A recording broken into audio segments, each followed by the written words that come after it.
నమస్తే. Welcome to BRK.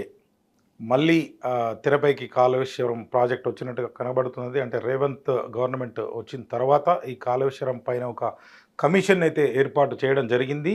So, మరి ఆ కమిషన్ అయితే చాలామందిని కూడా విచారణ చేస్తుంది. నిన్న మొన్న చూసినట్లయితే ప్రకాష్ గారు గతంలో జల వనరుల కమిషన్‌కి ఆయన చైర్మన్‌గా కూడా చేయడం జరిగింది. ఆయన కూడా చేశారు. అంటే ఏం జరుగుతుంది? ఏం జరగబోతుంది? మరి దాంట్లో 1,00,00,000 తిన్నారని చెప్పి గతంలో అన్నారు. కాంగ్రెస్ పార్టీ వారు కూడా గతంలో బీజేపీ వారు కూడా ఆరోపించడం జరిగింది. నిజంగా అవేమన్నా బయట పెట్టారా?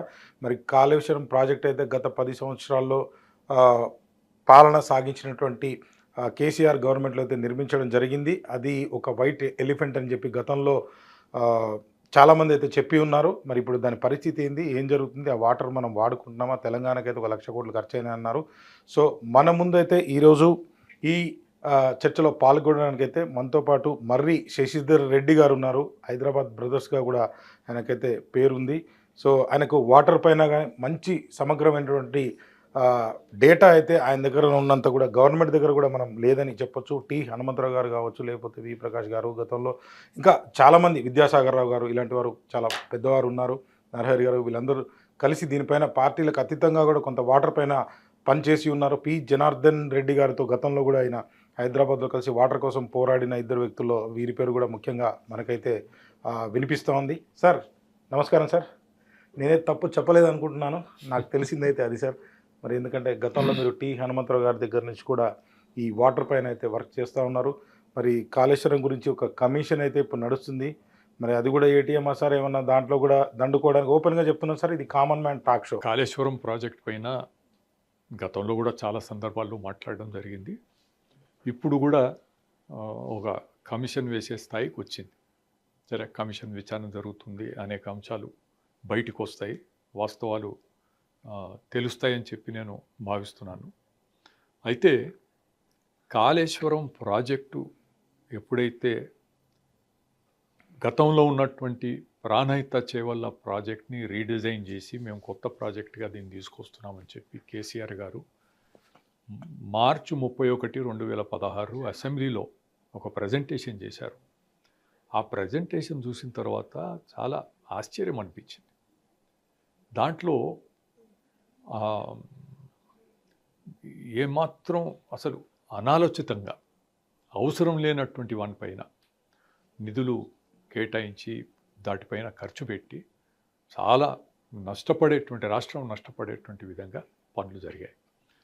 రిజర్వాయర్లు అనేది లిఫ్ట్ ఇరిగేషన్ చేసినప్పుడు రిజర్వాయర్లు అవసరం లేదు అనేటువంటి వాదన ఆ రోజుల్లో హనుమంతరావు గారు చాలా స్పష్టంగా, అంటే ఆయన రిటైర్డ్ ఇంజనీరింగ్ చీఫ్గా ఉన్నటువంటి వ్యక్తి, యుఎన్ వరల్డ్ బ్యాంక్తో అడ్వైజర్గా పనిచేసినటువంటి వ్యక్తి, చాలా అనుభవం ఉన్నటువంటి వ్యక్తి. ఆయన రిజర్వాయర్స్ అవసరం లేదు లిఫ్ట్ ఇరిగేషన్లో అని చెప్పినప్పుడు ఆయనతో చాలా క్లోజ్గా ఇంటరాక్ట్ అయ్యాను. 2016 ఆయన మరణించారు. 6 నెలలలో ఆయన మరణించారు. ఆ 6 monthsలోనే ఒక స్టూడెంట్ లాగా ఇంచుమించుగా వారానికి 2-3 సందర్భాల్లో ఆయన దగ్గర కూర్చొని నేను అంతా నోట్స్ రాసుకునేవాడిని. ఆ సందర్భంలో ఆయన చెప్పిన దానికి రిజర్వాయర్స్ అవసరం లేదని ఆయన ఒకవైపు చెప్తుంటే, మల్లన్న సాగర్ లాంటి 50 TMCల స్తోమత కలిగినటువంటి రిజర్వాయర్ నిర్మాణం చేయాలన్నటువంటి ఆలోచన ఏదైతే ఆ రోజు ప్రభుత్వం చేసిందో అంతకన్నా తెలివి తక్కువ ప్రపోజల్ ఇంకోటి ఉండదు, వేస్ట్ఫుల్ ప్రపోజల్ ఇంకోటి ఉండదు.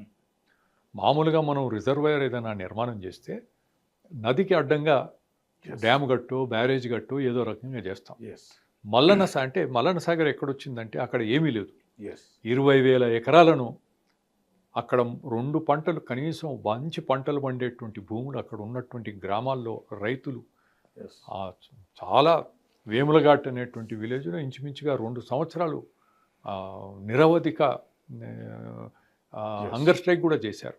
అనేక సందర్భాల్లో అక్కడికి పోవడం జరిగింది. ఏదైనా అక్కడ భూసేకరణ జరిపినప్పుడు చాలా దుర్మార్గంగా వ్యవహరిస్తూ 20,000 ఎకరాల్లో రిజర్వాయర్. కేసీఆర్ గారు ఏమన్నారు అసెంబ్లీలో మాట్లాడుతూ, మల్లన్న సాగర్ విషయానికి వచ్చినప్పుడు ఆయన మ్యాప్లో చూపిస్తున్నాడు. మల్లన్న సాగర్ విషయానికి వచ్చినప్పుడు ఇది చాలా బ్రహ్మాండమైనటువంటి అంశం. 50 TMCల స్తోమత. కాళేశ్వరం నుంచి మేము ఇక్కడ నీళ్లు తీసుకొచ్చి ఆసిఫ్ జాహీ నవాబులు నిర్మాణం చేసినటువంటి నిజాం సాగర్లో ఎప్పుడు నీళ్లు రాకుండా ఉండేటువంటి పరిస్థితి ఉంది.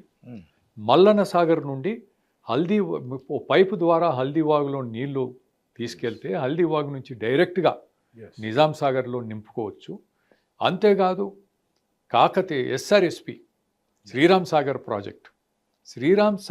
ప్రాజెక్టు ఎప్పుడు అంటే సిల్టింగ్ కావచ్చు, అనేక కారణాల వల్ల పైన మహారాష్ట్రలో ప్రాజెక్ట్స్ నిర్మాణం వలన అనుకున్నటువంటి రీతిలో నీరు అక్కడ మనకు లబ్ధి దొరకడం లేదు. అయితే నిజాం సాగర్ గేట్ ఇప్పేస్తే శ్రీరామ్ సాగర్లోకి వెళ్ళిపోతాయి. ఇంత బ్రహ్మాండమైనటువంటి మల్లన్న సాగర్ అని చెప్తే ఆ రోజు అసెంబ్లీలో ఉన్నటువంటి వాళ్ళంతా బెంచ్ల మీద అంటే హర్షం వ్యక్తం చేశారు. బాధ అనిపించింది. ప్రజాప్రతినిధులు ఎంత అవగాహన లేకుండా వ్యవహారం చేశారు. ఎగ్జాక్ట్లీ అదే నా ప్రశ్న.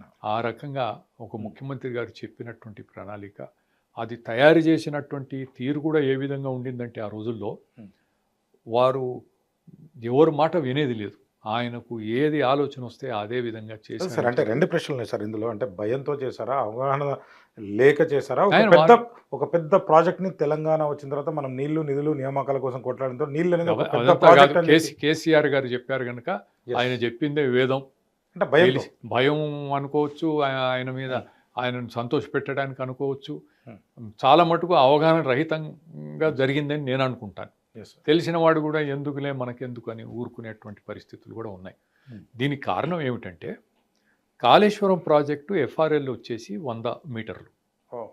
అంటే అక్కడ 100 మీటర్ల ఎత్తు నుంచి మీరు నీళ్లు పంప్ చేస్తారు, లిఫ్ట్ చేస్తారు.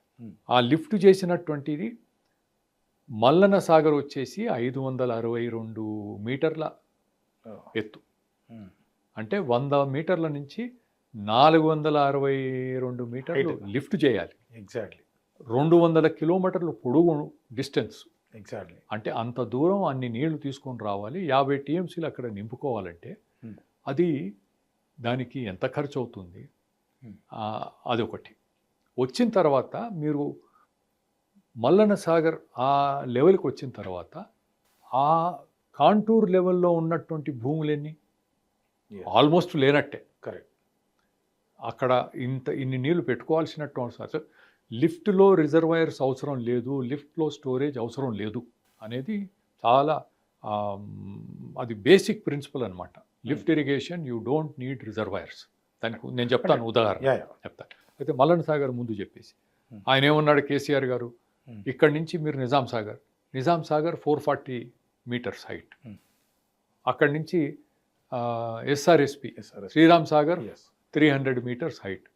అంటే గోదావరి నది పైన ఉన్నటువంటి శ్రీరామ్ సాగరు కింద 100 మీటర్ల నుంచి 200 కిలోమీటర్లు దూరంగా మల్లన్న సాగర్లో 562 మీటర్ల వరకు దాన్ని ఎత్తిపోతల పథకాన్ని పెట్టుకొని 440 మీటర్లు నిజాం సాగరు, అక్కడి నుంచి 300 మీటర్లు ఇది ఏమన్నా అంటే ముక్కు ఎక్కడ ఉందంటే ఇట్లా తిప్పి చూపించినట్టు. అంటే ఇంతకన్నా దౌర్భాగ్యం ఇంకోటి. తెలంగాణ ప్రజల దురదృష్టం. అలాంటి ముఖ్యమంత్రి, అలాంటి ప్రభుత్వం, అలాంటి ప్రణాళికలు. ఆ రోజు దురదృష్టం ఏమిటంటే బ్యాంకులు కూడా పెద్ద ఎత్తున విచ్చలవిడిగా దానికి ఫండింగ్ చేశాయి. మొన్న ఈ వాటర్ షెడ్ డెవలప్మెంట్ ప్రోగ్రామ్ విషయంలో పత్రికలో ఒక వార్త వచ్చింది. నాబార్డ్ సంస్థ చెక్ డ్యామ్స్కి ఫండింగ్ చేస్తుంది, కొన్ని పనులు పూర్తిగా సాగలేదు, దాని మీద రివ్యూ జరిగింది నాబార్డ్ సంస్థలో. అంటే నేను నాబార్డ్ వాళ్ళతో చర్చించడానికి అక్కడికి పోతే వాళ్ళు చెప్పిన దాంట్లో ఏమిటంటే మల్లన్న సాగర్కి 450 కోట్లు, వాళ్ళు 4500 కోట్లు ఇచ్చారంట. Set on for what? అంటే ఒక చిన్న డౌట్ సార్, కామన్ మనగా నాకు ప్రాబ్లం ఏంటంటే అది నాబార్డ్ కావచ్చు, లేకపోతే HDFC ప్రైవేట్ కావచ్చు, SBI కావచ్చు, ఇంకా ఏదైనా సంస్థలు కావచ్చు, ప్రపంచ బ్యాంక్ కావచ్చు, ఎక్కడి నుంచో లేదా ప్రభుత్వం దగ్గర ఉన్న సొమ్ముతో కానీ చేయొచ్చు. కానీ నేనేమంటా అంటే దాని నుంచి రిటర్న్స్ ఏదైతే ఉందో, ఈ మాట మాట్లాడితే కొంతమంది కోపం రావచ్చు, అన్నం తింటావా గడ్డి తింటావా అంటున్నారు, సారీ. సో అంటే ఇది తినడం కోసం మనకి వాటర్ తాగడానికైనా కానీ, లేకపోతే మన పంట పండడానికైనా కానీ ఈ రకంగా ఖర్చు పెట్టి తెస్తే ఏందని ఒక ఆప్షన్. రెండోది ఏంటంటే ఈ బ్యాంకులు రిటర్న్స్ లేని వాటికి ప్రాజెక్ట్కి ఫండింగ్ ఎట్లా చేస్తున్నాయి రెండో పాయింట్ ఏమిటంటే అదే నేను వాళ్ళని అడిగాను. అంటే దానికి ప్రాజెక్ట్ రిపోర్టు వీళ్ళు తయారు చేస్తారు. ఓకే. ఒక గవర్నమెంట్ తయారు చేసిన ప్రాజెక్ట్ రిపోర్ట్ DPR. ఆధారంగా, Hmm. డిపిఆర్ ఆధారంగా, అంటే దాని నుంచే రిటర్న్స్ కూడా చూపిస్తారు. దాంట్లో ఓ, రిటర్న్స్ వస్తాయి. మేము ఇండస్ట్రీస్కి అమ్ముతున్నాం, దానికి అమ్ముతున్నాం, దీనికి అమ్ముతున్నాం అన్నీ చెప్పుకుంటూ నిజంగా అమ్మారా సార్ ఇప్పుడు? వ్యవసాయానికి ఇవన్నీ చేస్తున్నాం అనేటువంటిది పెట్టి Hmm. వాళ్ళు చూపిస్తారు. అక్కడ సెంట్రల్ వాటర్ కమిషన్ అప్రూవల్ తీసుకోవడానికి అదే చూపిస్తారు, Hmm. ఇక్కడ చేసేదానికి అదే చూపిస్తారు. Hmm. వీళ్ళు చూపించిన దానికి బ్యాంకులకు ఏమైపోయిందంటే, మన మామూలుగా ఈ మనీ లెండర్స్ ఉంటారు కదా, ఎస్ డబ్బు Yes. మిత్తికి ఇచ్చేవాడు, అప్పు అప్పులు ఇచ్చేవారు. వాళ్ళకేమిటి, వాళ్ళ డబ్బు వాళ్ళకి తిరిగి రావాలి. ఎస్ మీరు తీసుకొని ఏం చేస్తారో మాకు సంబంధం లేదు. అది రావడానికి మీ మీ అన్ని రకాల పత్రాలు, ఓకే. హామీ పత్రాలు. కుదువ పెట్టుకునేది, హామీ పత్రాలు అన్ని సంతకాలు తీసుకుంటారు. They are satisfied. మా డబ్బు వాడు పాడు చేసుకుంటే మాకు ఇవన్నీ మాకు వచ్చేస్తాయి. Okay. So recovery is guarantee. అంటే ఏం రాసిచ్చారంటారా సార్ గవర్నమెంట్ నుంచి? Government గవర్నమెంట్ రాసి- రాసిచ్చారా, గవర్నమెంట్ బిల్డింగ్ రాసిచ్చారా? నేను ఏం రాసి ఇచ్చింది, వాళ్ళు చేసిన వాళ్ళకు రిటర్న్స్ ఇంత వస్తాయి. Government asset, government is the Asset. Guarantee వారిదే కదా. Hmm. డబ్బులు ఎక్కడ పోవు. అదే ప్రభుత్వం తీసుకున్నప్పుడు ఈ ముఖ్యమంత్రి కాకపోతే ఇంకో ముఖ్యమంత్రి వస్తాడు. ప్రభుత్వం అనేది continuous Yes, process yes. That will come. అయితే ఇప్పుడు విచారణ జరుపుతున్నటువంటి ఘోష్ కమిషన్ ఎగ్జాక్ట్లీ ఏదైతే ఉందో, ఎస్. అక్కడ మొన్న ఏం చెప్పారంట, దీంట్లో మీకు ఇంత ఇన్వెస్ట్మెంట్ చేసినప్పుడు రిటర్న్స్ ఎక్కడి నుంచి అంటే, ఇండస్ట్రీస్కి నీళ్లు అమ్మడానికి, నీళ్ళు అమ్మితే ఎంత వస్తుందంటే 7 కోట్లు అని అన్నారంట. అంటే 7 కోట్లు వచ్చేదానికి ఇన్ని వందలకు వేల కోట్లు ఖర్చు పెట్టి చేసేదానికి ఏమైనా జస్టిఫికేషన్ ఉందా? సరే, అవన్నీ ఒకటి. నేను అనేది ఏమిటంటే, మీకు లిఫ్ట్ ఇరిగేషను రిజర్వాయర్స్ లేకుండా చేయడానికి గతంలో మేము నాన్నగారి పేరులో ఉండే ట్రస్టు ద్వారా ఎస్. గోదావరి జలాల వినియోగం తెలంగాణకు శరణ్యం అనేటువంటి చిన్నారెడ్డి గారు మేము చాలా పెద్ద ఎత్తున మేము దానిపైన పనిచేసాం.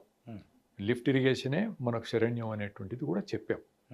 అయితే ఆనాడు కొన్ని ఆ రోజు ఉండేటువంటి, మీది ఎప్పుడు 98, 99 ఆ ప్రాంతంలో మేము గోదావరి జలాల వినియోగంపై చాలా పెద్ద ఎత్తున రాష్ట్రం తెలంగాణ ప్రాంతం అంతా కూడా తిరిగి ఆ ప్రజల్లో అవగాహన కల్పించేటువంటి సదస్సులు నిర్వహించి ప్రభుత్వంపై ఒత్తిడి తీసుకొని రావాలనే కార్యక్రమం చేపట్టడం జరిగింది. ఓకే. అయితే దాని తర్వాత వచ్చినటువంటి పరిణామాలలో కొన్ని 2000 సంవత్సరంలో దేశమంతా కూడా చాలా పెద్ద ఎత్తున కరువు వచ్చింది. చంద్రబాబు నాయుడు గారు అప్పుడు ముఖ్యమంత్రి. ఎస్. వారు వాటర్ కన్జర్వేషన్ మిషన్ అనేది ఒకటి ఏర్పాటు చేసి నీరు మీరు అనేటువంటి కార్యక్రమం తీసుకున్నారు. ఎగ్జాక్ట్లీ గుర్తు. వాటర్ కన్జర్వేషన్ మిషన్లో కొంత ప్రముఖుల్ని దాంట్లో సభ్యులుగా పెట్టి, అన్నా హజారే, వాటర్ మ్యాన్ అనిపించుకునే రాజేందర్ సింగ్, Yes, అట్లాంటి right. వాళ్ళతో పాటు రిటైర్డ్ ఇంజనీరింగ్ చీఫ్గా ఉన్నటువంటి టి హనుమంతరావు గారు, ఎస్. ఎగ్జాక్ట్లీ. ఆయన కూడా దాంట్లో మెంబర్గా ఉండి, ఆయన అధ్యక్షతన ఒక టెక్నికల్ టీం ఏర్పాటు చేసి, హనుమంతరావు గారు 1995 ఆ ప్రాంతంలో ఆయన పెసిఫిక్ ఆసియా దేశాలకు ఇన్ఛార్జిగా వ్యవహరించారు, ఓకే. అడ్వైజర్గా. ఆ సమయంలో ఆయన ఒక చతుర్విధ జల ప్రక్రియ, 4 వాటర్ కాన్సెప్ట్ అనేటువంటి Right. ఆలోచన తీసుకొచ్చి, అది చైనాలో దాన్ని మొట్టమొదటిసారిగా ఉపయోగించుకోవడం జరిగింది. సరే, అది 1995 ఆ ప్రాంతంలో. ఇక్కడ వాటర్ కన్జర్వేషన్ మిషన్ వచ్చిన తర్వాత టెక్నికల్ కమిటీ వారు రికమెండ్ చేసి, తెలంగాణలో 84 గ్రామాలు, అంటే మొదటి సందర్భంగా తెలంగాణలో 84 గ్రామాలు, రాయలసీమలో కూడా 100 పైన గ్రామాల్లో దీన్ని అమలు చేయడానికి ప్రణాళిక సంసిద్ధం చేసి, ఎకరానికి 5,000 రూపాయల ఖర్చుతో దీన్ని ఇంప్లిమెంట్ చేశారు అప్పట్లో. అయితే ఎన్నో గ్రామాల్లో చేసినా కేవలం ఇప్పుడు జహీరాబాద్ జిల్లా, అప్పుడు మెదక్ జిల్లా, కోహీర్ మండల్, గొట్టిగారిపల్లి అనేటువంటి గ్రామం, ఆ గ్రామంలో దీన్ని ఇంప్లిమెంట్ చేశారు. చతుర్విధ జల ప్రక్రియ ఆధారంగా, హనుమంతరావు గారి టెక్నాలజీ ఆధారంగా వాటర్ షెడ్ డెవలప్మెంట్ని చేశారు. చేస్తే ఎకరానికి 5,000 రూపాయల ఖర్చు వచ్చింది. సంవత్సరానికి 3 పంటలకు నీళ్ళు ఇచ్చింది, బోర్ లేకుండా. అవన్నీ ఉంటాయి. మీకు నీటి లభ్యత, మీకు ఈ చతుర్విధ జల 4 వాటర్ అంటే ఏమిటి? ఒకటి వర్షపు నీరు, ఇంకోటి ప్రవహించే నీరు, ఇంకోటి భూగర్భ జలాలు, తర్వాత అన్నిటికంటే కీలకమైనటువంటిది మన భూమిలో ఉండేటువంటి తేమ. భూమిలో ఉన్నటువంటి తేమ ఎంత ఉంటుందంటే 60% of the entire water cycle భూమిలో తేమగా ఉంటుంది.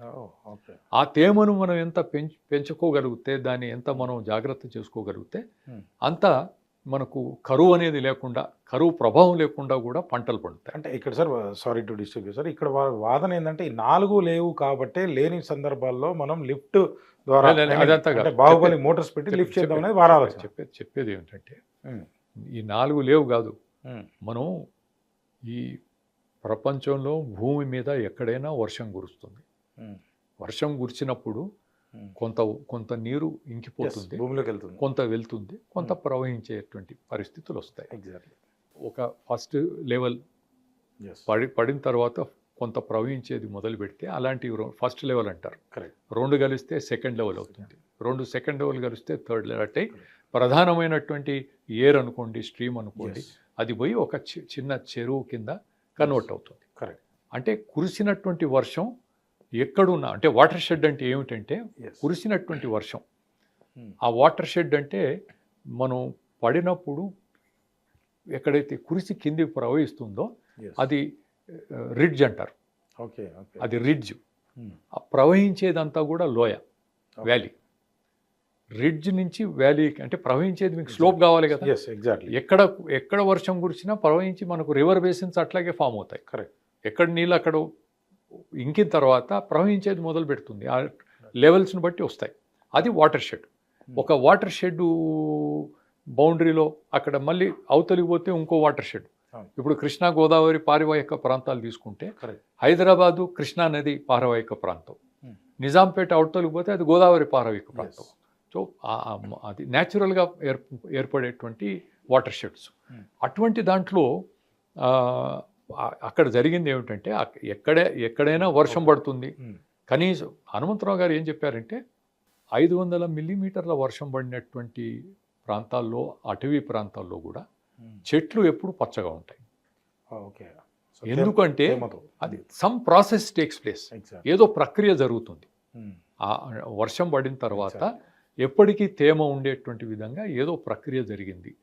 అలాంటి న్యాచురల్ ప్రక్రియ ఏదైతే ఉందో ఈ అటవీ ప్రాంతాల్లో ఏదైతే చూస్తున్నామో దాన్ని మామూలుగా భూమిపైకి if you repeat the same thing, ఆ ప్రక్రియను మళ్ళీ మనం రిపీట్ చేసుకోగలిగితే ఇక్కడ కూడా ఎప్పటికీ పచ్చగా ఉండడానికి తేమను మనం సేవ్ చేసుకోవచ్చు, భూగర్భ జలాన్ని పూర్తిగా సేవ్ చేసుకోవచ్చు అనేటువంటి ఆలోచనతో ఆయన దీన్ని మొదలుపెట్టి చేపట్టినప్పుడు ఇక్కడ ఏమైందంటే 2001-2లో చేస్తే 2003 వచ్చేసరికి హిందూ పత్రికలో, అంటే మిగతా చాలా చోట్ల చేసిన ఈ ఒక్క గ్రామం మీడియా అటెన్షన్ బాగా వచ్చింది.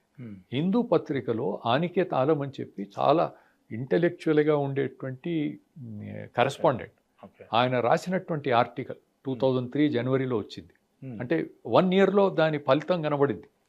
అక్కడ రైతులు ఏమంటున్నారు, వాళ్ళకు కావలసినంత నీళ్ళు వస్తున్నాయి, మాకు ఇబ్బంది లేకుండా పోయింది అని అక్కడ రైతులు చెప్పిందంతా కూడా ఆయన ప్రత్యేకంగా అంతా తిరిగి ఒక చాలా పెద్ద ఆర్టికల్ రాశాడు హిందూలో.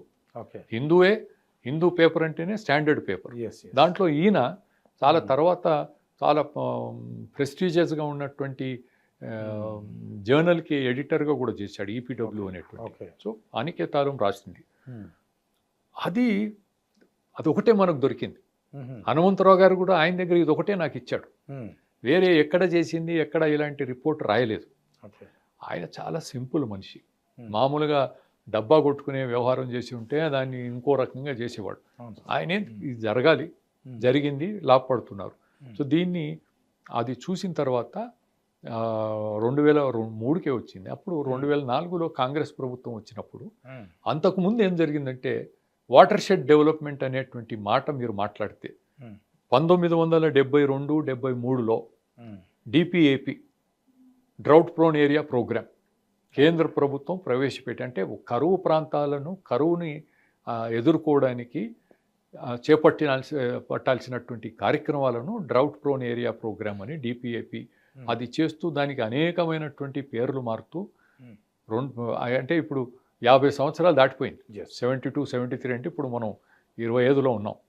సో ఆనాటి నుంచి కొన్ని వేల కోట్ల రూపాయలు ఖర్చు అయినాయి, ఫలితాలు మాత్రం శూన్యం ఇంచుమించుగా. ఎందుకు ఇది జరగలేదు అనేటువంటి దాంట్లో మళ్ళీ ఇదే చేస్తున్నారు. ఓకే. హనుమంతరావు గారు చెప్పినట్టు నేను డీటెయిల్ చెప్తాను ఏమిటి Yes, ఆయన చేసేదని. ఎగ్జాక్ట్ చెప్పండి. అది జరుగుతూ వచ్చింది. ఇప్పుడు ఫైనల్గా ఏమొచ్చిందంటే ప్రైమ్ మినిస్టర్ కిసాన్ సించాయి యోజనగా అన్నీ పోయి ఇప్పుడు దీనికి కావాల్సినటువంటి గైడ్ లైన్స్ 1994లో కామన్ గైడ్ లైన్స్, 1995లో సిహెచ్ హనుమంతరావు గారిని ప్రణాళిక సంఘం సభ్యులుగా ఉండేటువంటి వారు ఆయన గైడ్ లైన్స్ ఇచ్చారు. 2001 వచ్చేసరికి కామన్ గైడ్ లైన్స్, 2008లో గైడ్ లైన్స్, అట్లా గైడ్ లైన్స్ చాలా వచ్చినాయి. ఇప్పుడు ఈ కామన్ గైడ్ లైన్స్ బట్టి చేస్తున్నాం వాటర్ షెడ్ అనేటువంటిది కూడా ఇప్పుడు కార్యక్రమాలు నడుస్తున్నాయి. Yes. కానీ ఎప్పుడైతే హనుమంతరావు గారు ఆయన ఏం సూచించారు, చెక్ డ్యామ్స్ అనేది లాస్ట్ ప్రయారిటీ. ఓకే. గతంలో వాటర్ షెడ్ అంటే చెక్ డ్యామ్స్ చెక్ డ్యామ్స్ అంటే చెక్ డ్యామ్స్ అంటే చాలా ఈజీగా కనబడతాయి. ఎన్జిఓస్ కూడా వచ్చి చెక్ డ్యామ్స్ నిర్మాణం చేశారు. లక్షలాది వేలాది కోట్లు తగలబెట్టారు. చెక్ డ్యామ్స్ వలన మనకేం ఫలితం దొరకలేదు ఓకే. అనే ఒక అభిప్రాయం క్రియేట్ అయింది. ఓకే. నేను కూడా ఒప్పుకుంటాను. ఆ బ్యాక్గ్రౌండ్లో ఇక్కడ జరిగినటువంటి దాన్ని విస్మరించి, అంటే ఈ జహీరాబాద్ దగ్గర ఈ గ్రామంలో వచ్చినటువంటి ఫలితాలను తెలవకుండా కొంతమంది, తెలిసినా పూర్తిగా విస్మరించి, దానికి ప్రధానమైనటువంటి కారణం ఏమిటంటే ఎకరానికి 5,000 ఖర్చు పెట్టి 3 పంటలకు నీళ్ళు ఇస్తే ఏం లాభం? కానీ 1,000 కోట్లు ఖర్చు పెట్టినప్పుడు, పెద్ద ప్రాజెక్టులు నిర్మాణం చేసినప్పుడు, కాంట్రాక్టర్లకు బాగా డబ్బులు వచ్చినప్పుడు ఆ కాంట్రాక్టర్ల నుంచి డబ్బు దండుకోవచ్చు అనేటువంటి ఆలోచన. మీరేం సార్, అది వరల్డ్స్ లార్జెస్ట్ ప్రాజెక్ట్, ఇది ఐక్యరాజ్య సమితిలో కూడా కేసీఆర్ గారి పేరు వినిపించింది. మీరేమో దానిపైన అంటే ఈ రకంగా అంటే ప్రస్తుతం మీరు అంటే బీజేపీలో ఉన్నారు. పార్టీలకు సంబంధం లేదు. ఎందుకంటే మనం ఇది ఏమిటంటే ఇప్పుడు ఆప్షన్ ఉంది, ఆల్టర్నేటివ్ ఉంది. ఆయన మీరు ఇక్కడి నుంచి చంద్రమండలాన్ని కూడా బ్రిడ్జ్ నిర్మాణం చేయొచ్చు టెక్నికలీ, డిజైన్. అది తెలివి తక్కువ వాడు ఆలోచన చేస్తాడు కదా. కాళేశ్వరం ప్రాజెక్టు డిజైనింగ్లో అది ఏమాత్రం అంటే చాలా దుర్మార్గంగా జరిగింది, ఒక మాటలో చెప్పాలంటే. అంటే ఇంజనీర్లు సరిగా లేరంటారు సార్, ఇక్కడే వస్తుంది సార్ ప్రాబ్లం. ఏది చేసినా ప్రాజెక్ట్ అనేది ఆయన డిజైన్ చేస్తాడు, ఆయనే చేశాడు. ఎవరు చేసినా కూడా ఒక ముఖ్యమంత్రిగా ఆదేశం ఇస్తే అధికారులు దాన్ని ఫాలో చేస్తారు, ఏదైనా చేస్తారు. ఏది చేయమంటే అది చేస్తారు. వాళ్ళకి తెలుసా సార్? మీరు మా గతంలో కొంతమందితో మీరు గవర్నమెంట్లో ఉన్న వాళ్ళతో కూడా చర్చించాం. వాళ్ళు చెప్పారు, మేము పోయి కూర్చునే వాళ్ళం, ఆయన చెప్పేవాడు, మేము అన్ని రికార్డ్స్ అన్ని తీసుకొని పోయేది. ప్రొద్దున ఇవాళ ఒక ఆలోచన, రేపటికి అది మారిపోతుంది. క్రమేణా ఏం చేశారంటే డేట్ రాయడం మొదలుపెట్టారు. ప్రపోజల్స్ ప్లాన్ తయారు చేసినాం, ఈ రోజుది ఇది, రేపటిది ఇది. దాని తర్వాత ఉదయం చేసింది సాయంత్రానికి మారుతుంది. సరే, ఈ రకంగా ఆయన ఇష్టానుసారంగా చేయడం సరే, అది అయిపోయింది. ఇప్పుడు ఆ స్టేజ్ అయిపోయింది. సో ఇప్పుడు మనం ఆల్టర్నేటివ్, ప్రత్యామ్నాయంగా ఒక ఆల్టర్నేటివ్ ఉన్నప్పుడు దాని గురించి పూర్తిగా విస్మరించి, ఇది ఎక్కడ కోహిర్ మండల్ అంటే పాత మెదక్ జిల్లా. మెదక్ జిల్లా ఎవరిది? కేసీఆర్ గారిది మెదక్ జిల్లా, హరీష్ రావు గారిది మెదక్ జిల్లా, సిద్దిపేట అక్కడే, ఈయన వీళ్ళిద్దరూ అక్కడే వాళ్ళే కదా. వాళ్ళ సొంత జిల్లాలో ఏం జరుగుతుంది అనేటువంటిది కావాలని 2016లో హిందూ పత్రికలో ఇంకో ఆర్టికల్ వచ్చింది, ఫ్యామిలీ ప్రాజెక్ట్ డెవలప్మెంట్. ఏమిటిదని అంటే ఈ ఒక బ్రహ్మాండమైనటువంటి ingenious concept lying in neglect అని హెడింగ్. చివరిలో ఏం రాశారంటే this project is confined to the back burner because there is no big money for the contractor. Okay. మనం మామూలుగా ప్రాజెక్టుల నిర్మాణంలో ఉన్నటువంటి డబ్బు ఈ 4 water concept, watershed development programme అమలు చేస్తే అలాంటి డబ్బు లేదు కనుక, కాంట్రాక్టర్కు డబ్బు లేదు కనుక దీన్ని అందరూ పక్కన పెట్టేశారు. అంటే ఇదంతా కాంట్రాక్టర్ డ్రివన్. కాంట్రాక్టరు డబ్బు ఎక్కువ ఉంటే కాంట్రాక్టర్లు తయారవుతారు, కాంట్రాక్టర్లు తయారైతే ప్రభుత్వం దాన్ని ఆమోదించేటువంటి పద్ధతి. ఇక్కడే సార్ నాకు అనిపించింది ఏంటంటే, ఇప్పుడు ఈ గవర్నమెంట్ ప్రస్తుతం నేను వస్తాను, వెల్కమ్ టు దట్. సో ఇది హనుమంతరావు గారిది జరిగింది, అక్కడ పట్టించుకోలేదు. ఒకసారి 2015 జూన్ 1వ తేదీ నాడు ఉమ్. ఈనాడు పత్రిక తీసి చూడండి, నేను మీకు Right. నీకు పంపిస్తాను. తప్పకుండా. నడి వేసవి తరగని జలసిరి, 2 సంవత్సరాల కరువు వచ్చింది. ఉమ్. దాని తర్వాత కూడా 1 జూన్ అంటే నడి వేసవే, మన ఇంకా వర్షాకాలం మొదలు కాదు. జూన్ అంతా కూడా వేసవిలాగానే ఉంటుంది. కరెక్ట్. పంపు ఆన్ చేస్తే 4 ఇంచుల నీళ్ళు వస్తున్నాయి. ఒక బ్రహ్మాండమైనటువంటి ఫ్రంట్ పేజ్ స్టోరీ ఈనాడు లాంటి పేపర్లో వచ్చింది, అది ఉంది. సో అయినా దాన్ని పట్టించుకోలేదు. మేము రేజ్ చేసాం, రేజ్ చేసిన దురదృష్టం ఏమిటంటే నేను అప్పుడు కాంగ్రెస్లో ఉన్నాను. కాంగ్రెస్ నాయకత్వానికి ఈ విషయాన్ని తెలిపాను, పట్టించుకోలేదు. రిజర్వాయర్లు అవసరం లేదని చెప్పితే రాహుల్ గాంధీకి చాలా సలహాదారుగా ఉన్నటువంటి కొప్పుల రాజు గారు కూడా ఏమన్నారంటే, మనం రిజర్వాయర్లు వద్దంటే మనకు ప్రాజెక్టు మనం అడ్డుకుంటున్నాం అనేటువంటి పేరు వస్తుంది. అంటే ఆయన ఐఏఎస్ ఆఫీసర్గా రిటైర్ అయినటువంటి వాడికి అంత తెలివి లేదా? రిజర్వాయర్లు ఎందుకు వద్దు అని అంటుంటే మనకు ప్రత్యామ్నాయంగా రిజర్వాయర్ లేకుండా లిఫ్ట్ ఇరిగేషన్ హర్యానాలో ఝాజర్ అనేటువంటి జిల్లాలో Jawaharlal Nehru lift irrigation project 1979 నుంచి పనిచేస్తుంది. 4 లక్షల ఎకరాలకు నీళ్లు అందిస్తుంది. కేసీఆర్ గారికి ఈ ప్రాజెక్ట్ తెలియదు అంటారా? అంత దూరం కాదు, మనకు మన సూర్యాపేట దగ్గర గరిడిపల్లి మండలు నాగార్జున సాగర్ లెఫ్ట్ కెనాల్లో నుంచి పంపింగ్ చేస్తూ lift irrigation project, Mahatma Gandhi lift irrigation project అని 1969 గాంధీజీ సెంటినరీ సందర్భంగా అప్పుడు ఇనాగ్రేట్ చేస్తే ఆయన గోపాల్ రెడ్డి గారు అని చెప్పి అగ్రికల్చర్ యూనివర్సిటీ ఉండి రిటైర్ అయ్యి ఇదే పని మీద చేశాడు ఆయన. అక్కడ ఎట్లా ఉందంటే డిజైనింగ్ ఎట్లా చేయాలి లిఫ్ట్ ఇరిగేషన్ ప్రాజెక్ట్ అని అనుకోవడానికి కూడా అది చూస్తే నేర్చుకోవచ్చు. ఓకే. అది రిజర్వాయర్ లేకుండా హర్యానాలో ఉంది, దీని గురించి మాట్లాడితే అది పట్టించుకోలేదు. దురదృష్టం ఏమిటంటే కాంగ్రెస్ పార్టీలో కూడా ఆయన కొప్పుల రాజు గారే మనల్ని ఈ విధంగా అనుకుంటారు. పెద్ద పెద్ద నాయకులు ఈరోజు ఉత్తమ్ కుమార్ రెడ్డి ఇరిగేషన్ మంత్రి, ఆ రోజు పిసిసి అధ్యక్షుడు ఆయన. నేను హనుమంతరావు గారి ద్వారా పెట్టించినటువంటి చెన్నారెడ్డి మేము స్మారక ఉపన్యాసం ఈ సబ్జెక్ట్ పైన హనుమంతరావు గారు ఇచ్చిన దాంట్లో జైపాల్ రెడ్డి గారు, ఉత్తమ్ కుమార్ రెడ్డి గారు, కేఆర్ సురేష్ రెడ్డి గారు, సీనియర్ నాయకులు అందరూ వచ్చున్నారు. వాళ్ళంతా ఉపన్యాసం విని ఆయన చెప్పినటువంటి మాటలు అవన్నీ విని ఆ సబ్జెక్ట్ని అర్థం చేసుకున్నారు, అప్రిషియేట్ చేశారు. మేము నిర్వహించినటువంటి ఆ స్మారక ఉపన్యాసం తెల్లారి మీడియాలో చూస్తే ఎంత బ్రహ్మాండమైనటువంటి కవరేజ్ వచ్చింది. 5,000 ఎకరాలకు 3 పంటలు సంవత్సరానికి. అదంతా తెలియక కాదు, కాంగ్రెస్ వాళ్ళు తెలుసుకున్నా అప్పుడు మాట్లాడకుండా ఊరుకున్నారు. అది కూడా నాకు అంటే నేను ఏకాకినే అయిపోయినాను. సార్ నాకు చిన్న డౌట్ సార్, ఇప్పుడు మంత్రిగా ఉన్నటువంటి ఉత్తమ్ కుమార్ రెడ్డి గారికి నిజంగా ఈ ప్రాజెక్ట్ గురించి అవగాహన ఉందంటారా? ఆయన కూడా దీంట్లో అవినీతి జరిగిందని చెప్తున్నారు. ఒకటి అంతవరకు అయితే ఇప్పుడు తప్పుగా అనుకోదు సార్, నిజంగా అవగాహన ఉన్న వాళ్ళకే ఈ మంత్రి పదవులు ఇస్తున్నారు అనేది ప్రజల్లో అదంతా నేను అవన్నీ కాళేశ్వరంలో ఏం జరిగింది అనేది అందరు చెప్తున్నారు, అది వేరే విషయం.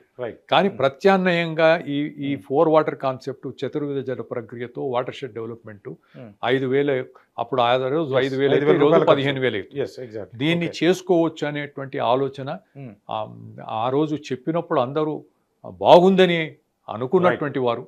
హనుమంతరావు గారు చనిపోయారు జనవరిలో 2017.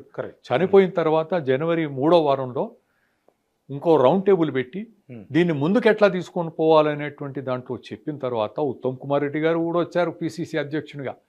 ఆయన వరంగల్ నుంచి హడావిడిన డైరెక్ట్గా కొంచెం లేటుగా వచ్చి ఆయన చేరుకున్నారు. అయితే దాంట్లో వీళ్ళంతా చాలా మంది ఉన్నారు. దాన్ని ఏం చేయాలి ముందుకంటే ముందు మనం కోహిర్ మండలం గొట్టిగారిపల్లి అందరం వెళ్ళి సందర్శించి చూద్దాము, ప్రత్యక్షంగా చూస్తే మనకి ఇంకా విశ్వాసం నమ్మకం కలుగుతుంది కదా అంటే మనం పోదామని అందరు అన్నారు. జనవరి 2017 8 సంవత్సరాలు అయింది. అక్కడ దిక్కు తొంగి చూడలేదు సార్. ఈ 4 వాటర్ నేను ఇంకోటే కాదు, దీన్ని ఎంత విస్మరించారంటే దీని ప్రాధాన్యత గుర్తించలేనటువంటి పరిస్థితిలో మొత్తం అడ్మినిస్ట్రేషను ఆ ఎంటైర్ పొలిటికల్ లీడర్షిప్ అడ్మినిస్ట్రేషన్ అంతా ఆ విధంగా ఉంది. అది అయితే తెలంగాణ విస్మరిస్తే రాజస్థాన్లో బీజేపీ ప్రభుత్వం దీన్ని ఓకే. ఆలింగనం చేసింది. మొత్తం 2013 వసుంధరాజే గారు ముఖ్యమంత్రిగా వచ్చారు. రైట్. హనుమంతరావు గారు మెమోరియల్ లెక్చర్లో చెప్పినటువంటి మాట ఏమిటంటే, దేశంలో అనేక మంది రాజకీయ నాయకులకి ఈ 4 వాటర్ కాన్సెప్ట్, వాటర్ షెడ్ గురించి నేను చెప్తే కేవలం ఇద్దరు దాన్ని అర్థం చేసుకున్నారు. ఒకటి వసుంధర రాజే, ఇంకోటి మరి శశిధర్ రెడ్డి గారు. ఓకే. ఆయన నా పేరు కూడా ఆయన ప్రస్తావన చేశాడు. రైట్. ఆమె అక్కడ ఇంప్లిమెంట్ చేసింది. ముందు 2 జిల్లాలు పైలట్గా, బాన్స్వాడ, ఝాలావరం ఆమె సొంత జిల్లా, బాన్స్వాడ ఒక ట్రైబల్ డిస్ట్రిక్ట్. ఓకే. ఆ 2 చేసిన తర్వాత నెక్స్ట్ దాన్ని 13 జిల్లాలకు వ్యాపించి దాని తర్వాత 33 జిల్లాల్లో కొన్ని లక్షల ఎకరాలను ఎంత అది కూడా మీరు చూపించండి ఫొటోస్. తప్పకుండా. అవన్నీ కూడా అంత బ్రహ్మాండమైనటువంటి ఫలితాలు ఇచ్చినాయంటే ఈరోజు ఆమె ఖచ్చితంగా చెప్పింది. అధికారులు, అక్కడ ఉండేటువంటి బ్యూరోక్రసీ, ఐఏఎస్లు, ఇంజనీర్లు అందరూ కూడా ఆబ్జెక్షన్ చెప్పారంట. ఇది ఎట్లా అవుతుంది. ఆమెను అప్రిషియేట్ ఎందుకు చేస్తున్నానంటే, ఇక్కడ వచ్చి చూసింది కూడా కాదు, హనుమంతరావు గారి చెప్పిన మాట కన్విన్స్ అయ్యి ఇక్కడ జరిగింది అని ఇవన్నీ ఆయన కన్వే చేశాడు. అది కన్విన్స్ అయ్యి ఆమె దాన్ని ఇంప్లిమెంట్ చేసి 100% ఇక్కడ చేసేటువంటి వాటర్ షెడ్ డెవలప్మెంట్ ఈ follow Hanumantharao concept in toto అని ఆమె డైరెక్షన్ ఇచ్చింది. మొదటి ట్రైనింగ్ వర్క్షాప్లో హనుమంతరావు గారు ఇచ్చేటువంటి ట్రైనింగ్ వర్క్షాప్లో ఆమె స్వయంగా ఉండి ప్రిసైడ్ చేసింది, ఆమె చైర్ చేసింది ఆ మీటింగ్. సో అక్కడ జరిగింది, అక్కడ బ్రహ్మాండమైనటువంటి ఫలితాలు ఉన్నాయి. అది ఇక్కడ ఈ మధ్య సరే అప్పుడు మాట్లాడితే ఈడెవడు చేయలేదు, మళ్ళీ అప్పటికి వచ్చినటువంటి ఎన్నికలు ఇదంతా అయిపోయింది. ఇప్పుడు కొత్తగా ఈ ప్రభుత్వం మీరు అంటున్నారు కదా, ఇప్పుడు ఉండేటువంటి దాంట్లో గతంలో కూడా దానిపైన చర్చ జరిగింది. ఏది అంటే మన ఎన్ని ప్రాజెక్టుల గురించి చర్చ జరగలేదు. ప్రాణహిత చేవల్ల జరిగింది, పాలమూరు రంగారెడ్డి జరిగింది. ఈరోజు పెండింగ్లో ఉన్నటువంటి కృష్ణపై నల్గొండకు పనికొచ్చే మనకు లెఫ్ట్ బ్యాంక్ కెనాలు ఎంతవరకు పూర్తయినాయి, ఎంతవరకు శ్రీశైలం లెఫ్ట్ బ్యాంక్ కెనాలు, ఇవన్నీ కూడా ఆ టనల్ ఎంతవరకు వచ్చింది, ఏ పని ఎంత పూర్తయింది, చిన్న పెట్టుబడులు పడితే పాతవి కంప్లీట్ అయ్యేటువంటిది కూడా పక్కకు పెట్టి నిర్లక్ష్యం చేసి వాళ్ళు కాళేశ్వరం పైన విచ్చలవిడిగా డబ్బులు ఖర్చు పెట్టినటువంటి పద్ధతిలో వాళ్ళు పోయారు. ఆ రోజు తప్పు పట్టినటువంటి వారు ఈరోజు కాంగ్రెస్లో నాయకులు, మంత్రులుగా ఉన్నారు. ఇప్పుడు ఏమిటంటే ఆ రోజు ఏమి నేర్చుకున్నాం, పాత ఎక్స్పీరియన్స్ ఏమిటి? ఒక్క మాట సార్, నేనేమంటున్నా అంటే మీరు గతంలో 3 సార్లు ఎమ్మెల్యేగా ఉన్నారు, ఎంపీగా ఉన్నారు, లేకపోతే నేషనల్ డిజాస్టర్ చైర్మన్ గారు, మీకు తెలియని మంత్రులు లేరు, మీకు తెలియని వాళ్ళు లేరు. ఉత్తమ్ కుమార్ రెడ్డి గారు మీకు తెలియంది కాదు, మరి కేసీఆర్ గారు మీకు తెలియంది కాదు. మరి వీళ్ళందరికీ చెప్పి ఒప్పించే ప్రయత్నం మరి శశిధర్ రెడ్డి గారు ఎందుకు చేయలేదు? కాంగ్రెస్ నుంచి సడన్గా బీజేపీ ఉంది, ఇలాంటి నష్టం మన రాష్ట్రానికి లక్షల కోట్ల రూపాయల అప్పులు చేసి ఇట్లాంటి ప్రాజెక్టులు కట్టి మొత్తం వ్యవసాయాన్ని ఈ రకంగా చేస్తున్నారని నేను రాహుల్ గాంధీకి సన్నిహితంగా ఉంటే ఒక రకంగా అడ్వైజర్గా కూడా వ్యవహారం చేసినటువంటి కొప్పుల రాజు గారికి చెప్తే ఈ ప్రాజెక్ట్లో మనం రిజర్వాయర్లు వద్దంటే మనం ఇరిగేషన్ వద్దామని మనకు చెడ్డ పేరు వస్తుందని ఒక రిటైర్డ్ ఐఏఎస్ ఆఫీసరు, ఆయనకు అనుభవం ఉంది, ఆయన ఆ రకంగా మాట్లాడాడు. అంటే చెడు పేరు తర్వాత ప్రజల సొమ్ముని దుర్వినియోగం అంటే కోఆర్డినేషన్ కమిటీ మీటింగ్ జరిగేది, అప్పుడు దిగ్విజయ్ సింగ్ గారు ఇన్ఛార్జ్. ఇక ఆయన ఉన్నప్పుడు నేను రాహుల్ గాంధీ వెళ్ళి చెప్పినప్పుడు యు గో హెడ్ అన్నాడు. సరే ఆయన అంతవరకే, దాని తర్వాత ఏమైందని మళ్ళీ అడిగే మాట ప్రస్తావన లేదు. నేను కోఆర్డినేషన్ కమిటీ మీటింగ్ జరుగుతుంటే దీనిపైన నేను ప్రజెంటేషన్ ఇస్తాను ఈ కోఆర్డినేషన్ కమిటీకి అని చెప్తే, ఆదిలాబాద్లో జరిగినప్పుడు ఈ మీటింగ్ జరిగితే దిగ్విజయ్ సింగ్ గారు ఆయన ఇన్ఛార్జ్గా ఆ రోజు దాంట్లో ఉన్నారు. నేను ఈ 4 వాటర్ కాన్సెప్ట్, రిజర్వాయర్లు వద్దనేది ఒకటి, తర్వాత ఈ చతుర్వేద జల ప్రక్రియ అంటే మనం అంటే వద్దంటారు. ఈరోజు మంత్రులుగా ఉన్నటువంటి వారు ఆ రోజు ఆ మీటింగ్లో ఉండి మనల్ని విమర్శ చేస్తారు, అది చేస్తారు, ఇది చేస్తారని దాన్ని నీరు గార్చేటువంటి. సార్ ఒక చిన్న మాట సార్, శశిరెడ్డి గారు మీరు ఇప్పుడు ఇన్నిసార్లు 4 వాటర్ కాన్సెప్ట్ చెప్పారు, గతంలో నా ఇంటర్వ్యూలో కూడా చెప్పారు, దాని క్లిప్పింగ్స్ కూడా మీరు నాకు ఇవ్వడం జరిగింది, అవన్నీ దీంట్లో కూడా నేను డిస్ప్లే చేసే ప్రయత్నం చేస్తాను. నాకు అర్థం కాదు ఏంటంటే ఈ రోజు వరకు కూడా దీనికి సంబంధించి జల వనరులకు సంబంధించినటువంటి మంత్రులు ఎవరైతే ఉన్నారో వీటి గురించి ఈ ప్రాజెక్టులకు సంబంధించి ఏ మంత్రి కూడా పోర్ వాటర్ కాన్సెప్ట్ గురించి నేను వినలేదు. ఒకటి మీరు కావచ్చు, లేకపోతే గతంలో విద్యాసాగర్ గారు ఏదో కొంత కావచ్చు, టి హనుమంతరావు గారు ఉన్నప్పుడు కావచ్చు, ఎవ్వరు కూడా అసలు దీని గురించి చర్చే జరగట్లేదు కదా సార్. ఇది నాకు అర్థం కాదు అంటే వాళ్ళకి అర్థం కాలేదా, దాంట్లో లేకపోతే డబ్బు లేదు సార్ ఉత్తమ్ కుమార్ రెడ్డి గారికి అర్థమైంది కదా ఇప్పుడు దాంట్లో అందరికీ తెలుసండి. తెలియని వాళ్ళు లేడు ఈ రోజు. అంటే తెలంగాణ రాష్ట్ర కేబినెట్ లో ఉన్నటువంటి ముఖ్యమంత్రి గారి దగ్గర నుంచి కింది వరకు అందరికీ ఈ విషయం తెలుసు. అంటే వట్టి కమిషన్ అయినా ఇప్పుడు వేసిన కమిషన్ అంతా కూడా అది నేను దానికి అది ఆ కమిషన్ దానికి ఇచ్చిన టర్మ్స్ ఆఫ్ రెఫరెన్స్ అది వేరు సంగతి. ఈరోజు ప్రస్తుతం జరుగుతుంది రాష్ట్రంలో ఏమిటంటే తెరపైకి వచ్చినటువంటిది గతంలో అంటే నేను ప్రాణేత చేయవల్ల పాలమూరు రంగారెడ్డి ఎన్నో ఉన్నాయి. దాంతో పాటు కొడంగల్ లిఫ్ట్ ఇరిగేషన్ అనేది కూడా టీఆర్ఎస్ ప్రభుత్వం ఉన్నప్పుడే దాని మీద ఏదో చర్చకు వచ్చింది, ప్రపోజల్ తయారు చేశారు. చెప్పేది ప్రపోజల్ అప్పుడే తయారైంది అని చెప్పి వాళ్ళు చేసి ఇప్పుడు దాన్ని మొదలు పెట్టాలనేటువంటిది దాని కార్యక్రమం మొదలైంది. దానికి ఏమిటంటే ఇప్పుడు కృష్ణా నదీ జలాలు మనకు అడ్వైజర్గా పనిచేసినటువంటి విద్యాసాగర్ రావు గారు, నేను మీకు ఆ క్లిప్పింగ్ ఇస్తాను. తప్పకుండా నీళ్లు మనకు డిండికి కావాలా. ఈ 70-30-100 టీఎంసీ నీళ్ళు ఇక్కడి నుంచే తీసుకున్నాము. వరదలు వచ్చే తీసుకుంటాం, వాడు వచ్చినాడు మీరు తీసుకుంటారు, వరదలు రాకపోతే మీరు తీసుకోరు మేము తీసుకోము. కనీసం ఇన్ఫ్రాస్ట్రక్చర్ డెవలప్ చేద్దాం. ఇది నికర జలాలు కావండి, కేవలం వరద జలాలు. వరద జలాలు అంటే ఓ సంవత్సరం రాకపోతే అక్కడ బంద్ ఇక్కడ బంద్. వచ్చినప్పుడు మాత్రం ఖచ్చితంగా కనీసం మీకు అంటే నీళ్ళు వచ్చినాడన్న గిన్నెలు కుండలు తయారు కావాలి కదా. ఇప్పుడు మనం చేస్తున్నది ఏంటి, మనం జలాశయాలు నిర్మిస్తున్నాం, 3 ఏళ్లకు ఒక్కసారి ఆ రిజర్వాయర్ మనకు నికర జలాలు కావు. మిగులు జలాల పైన ఆధారపడినటువంటి ప్రాజెక్ట్. కృష్ణ మీద ఏది చేసినా మిగులు జలాల మీద ఆధారపడింది ఈ లిఫ్ట్ స్కీమ్. అంటే పాలమూరు రంగారెడ్డి గురించి ఆయన మాట్లాడారు. అయితే దీంట్లో ఏమవుతుందంటే ఎప్పుడో 2 సంవత్సరాలకో 3 సంవత్సరాలకు ఒకసారి నీళ్ళు వస్తాయి. నీళ్ళు వచ్చినప్పుడు తట్టా బుట్ట మనకు లేకుండా ఉంటే ఎట్లా, అందుకే ఈ ప్రాజెక్టులు నిర్మాణం చేస్తున్నాం, వచ్చినప్పుడే వాడుకోవచ్చు అనేటువంటి. అంటే దీనికి మీరు ఇచ్చే జస్టిఫికేషన్ ప్రాజెక్ట్ రిపోర్ట్లో దీనివల్ల ఇంత లాభం వస్తుంది, ఇన్ని పంటలు పండుతాయి, ఇంత ఎక్కువ పంటలు పండుతాయి, ఇంత లాభం వస్తుంది, మిగులుతాయి, దానికి రీపేమెంట్, అవన్నీ కూడా ఊరికే చూపించడానికి ఏదో డిపిఆర్ చూపించడానికి కానీ వాస్తవంగా జరిగేది కాదు. సరే ఏదైనా కానీ మీకు నిజంగా నీళ్ళే వస్తాయి అనుకోండి. మన అదృష్టం బాగుండి మనకు రెగ్యులర్గా నీళ్ళు అవైలబుల్ ఉంటే 1,00,000 ఎకరాలకు నీళ్ళు తీసుకుంటారు. Okay fine. ఈ ప్రాజెక్ట్ ఏమిటి, Kodangal lift irrigation project, Narayanpet Kodangal lift irrigation. Correct. మొత్తం 1,00,000 ఎకరాల్లో ఇంచుమించుగా 50,000 ఎకరాలు కొడంగలు, మిగతాది మక్తల్, నారాయణపేట ఆ జిల్లాలో ఉన్న 3 కలిపి 1,00,000. ఎట్లా దీన్ని చేస్తారంటే మోడర్నైజేషన్ ఆఫ్ 10 ట్యాంక్స్. మొదటి దశలో 3 ట్యాంక్స్ ఎంతో, రెండవ దశలో 7 ట్యాంక్స్. ఈ మొత్తానికి కలిపితే తర్వాత దానికి డిస్ట్రిబ్యూటరీ కెనాల్స్ ఇవన్నీ 3,500 కోట్లు, 3,350 కోట్లు ఎంతో అని, అంటే అది ప్రాథమిక అంచనాలు. ఇవన్నీ పూర్తి చేయడానికి ఈ ప్రాజెక్టు లిఫ్ట్ ఇరిగేషన్ ప్రాజెక్టు పూర్తి చేయాలంటే దానికి కావలసింది 3,000 ఎకరాల భూసేకరణ జరగాలి. సో అదొకటి. ఈ భూసేకరణ అనేది అది కొంచెం ఈజీగా జరిగేది కాదు. ఎందుకంటే మనకు 2013 చట్టం ఉంది, దానికి అనుకూలంగా డబ్బులు ఇవ్వాలి, వారిని మనం ఒత్తిడి చేయకూడదు, ఇవన్నీ ఉన్నాయి. మొన్న ఒక ఫార్మా దానికి ఏదో భూసేకరణ జరిగితే ఎంత పెద్ద దారుణం, దుర్మార్గం జరిగింది. పోలీసులు చూసాం మనం, వాళ్ళని అరెస్ట్ చేయడం, రైతుల్ని.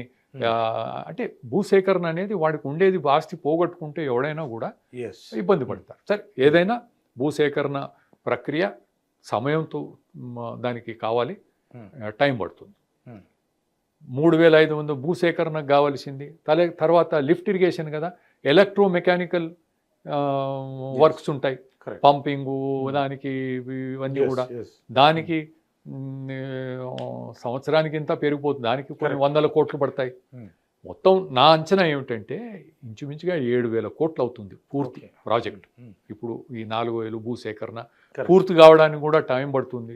ఆ టైం పట్టినప్పుడు న్యాచురల్గా కాస్ట్ ఎస్కలేషన్ పెరుగుతుంది. సో 7,000 కోట్ల వరకు ఖర్చు వచ్చే ప్రాజెక్ట్ అంటే ఎకరానికి 7 లక్షల రూపాయలు. ఒక 1,00,000 ఎకరాలకు. Very good. ప్రత్యామ్నాయం నేను రాసి పంపించాను రేవంత్ రెడ్డి గారికి. ఒక 5 పేజీల లేఖ రాశాను, మీకు పంపిస్తాను లేఖ. తప్పకుండా దీంట్లో డిస్ప్లే చేస్తాను. ఆ లేఖలో ఏం చెప్పానంటే, ఓ స్లైడ్ ఉంది, అది స్లైడ్ పెడితే మీకు అన్నీ తెలిసిపోతాయి. ఓకే సార్, తప్పకుండా. 7,000 కోట్లు, 3,000 కోట్ల భూసేకరణ, దీన్ని పూర్తి చేసుకోవడానికి 4 సంవత్సరాలు పడుతుంది. ఇప్పుడున్న వాళ్ళ అంచనానే 4 సంవత్సరాలు పూర్తి కావడానికి. ఒక 1,00,000 ఎకరాలకి సంవత్సరానికి ఒకే పంటకు నీళ్ళు ఇస్తారు. ఓన్లీ సింగిల్ క్రాప్, 2 కాదు. అది కూడా వర్షాకాలం. వర్షాకాలం అవసరం లేదు, వర్షాకాలమే నీళ్ళు ఇస్తారు మీరు. So that is the situation. ఆల్టర్నేటివ్గా నేను ఇచ్చింది నా స్లైడ్లో చూడండి. దీనికి భూసేకరణ లేదు, అవసరం లేదు. 4 వాటర్ చతుర్భుజ జల ప్రక్రియ, నో భూసేకరణ, ఎక్కడికక్కడ పని జరుగుతుంది. 1,00,000 ఎకరాలకు 150 కోట్లే. 7,000 కోట్లు ఎక్కడ, 150 కోట్లు ఎక్కడ? దీనికి ఏమన్నా కొంత సర్వేకి ఎంత ఖర్చు కూడా కాదు, మామూలుగా రిపోర్ట్ తయారు చేసే ఖర్చు కూడా కాదు. అది దీనికి ఎంత 2 yearsలో పని పూర్తి చేయొచ్చు. ఇది ఒక అంశం.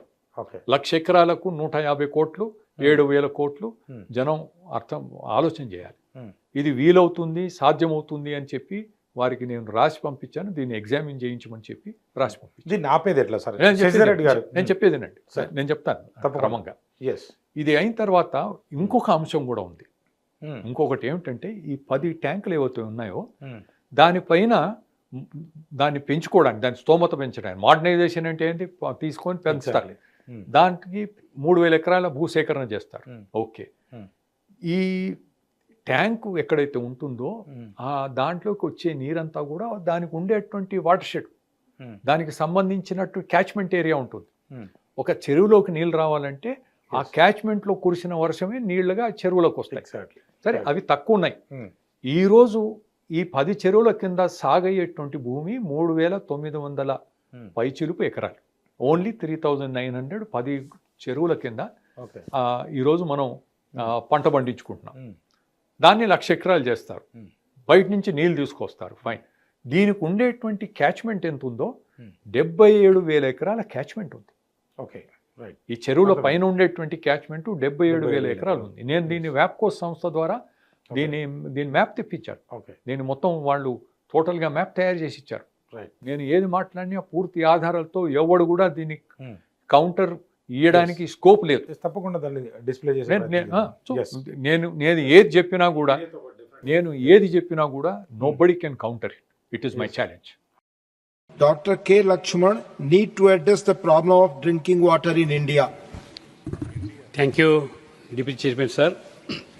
Sir, the Indian government led by Honorable Prime Minister Modi ji has made significant strides in improving drinking water access through initiatives like the Jal Jeevan Mission and Swachh Bharat Abhiyan. The Jal Jeevan Mission, launched in 2019, aims to provide tap water to every rural household, which has directly contributed to improving the drinking water in rural areas and overall sanitation health of rural communities. Niti Aayog's Composite Water Management Index reveals that 600 million people in India face high to extreme water stress, and more than 21 cities are projected to face severe groundwater depletion by 2030. However, challenges remain. I suggest that a renowned water expert called by T.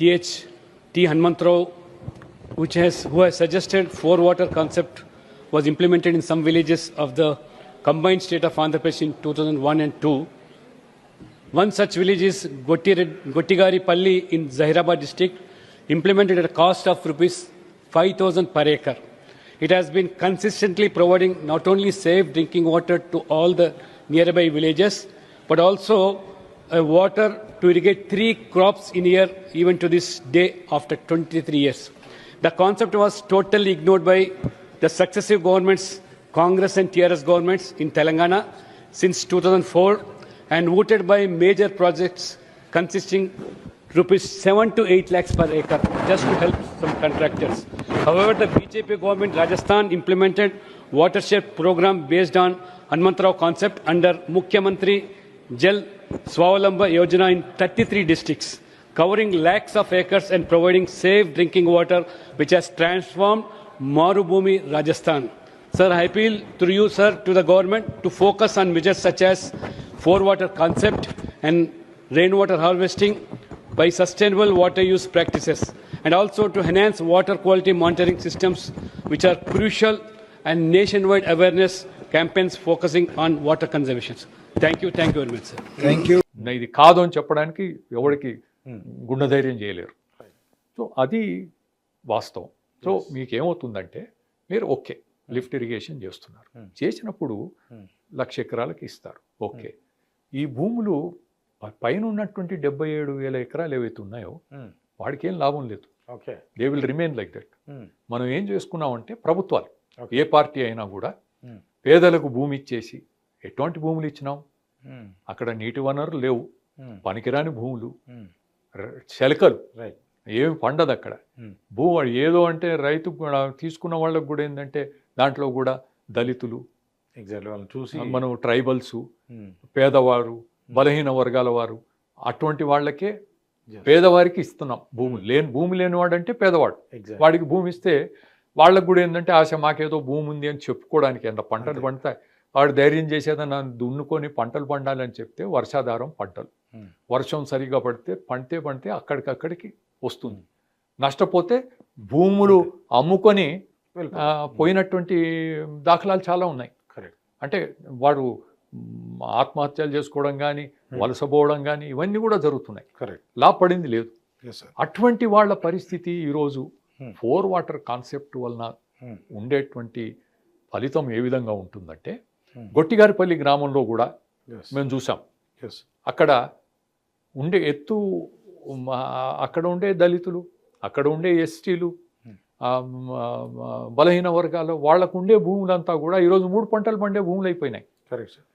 రాజస్థాన్లో బాన్స్వాడ జిల్లా tribal district, అక్కడ Mahi dam ఉంది. మాహీ నది అనేది మధ్యప్రదేశ్ నుంచి ప్రవహిస్తూ రాజస్థాన్ బాన్స్వాడ మీదుగా అది కిందికి గుజరాత్లోకి పోతుంది.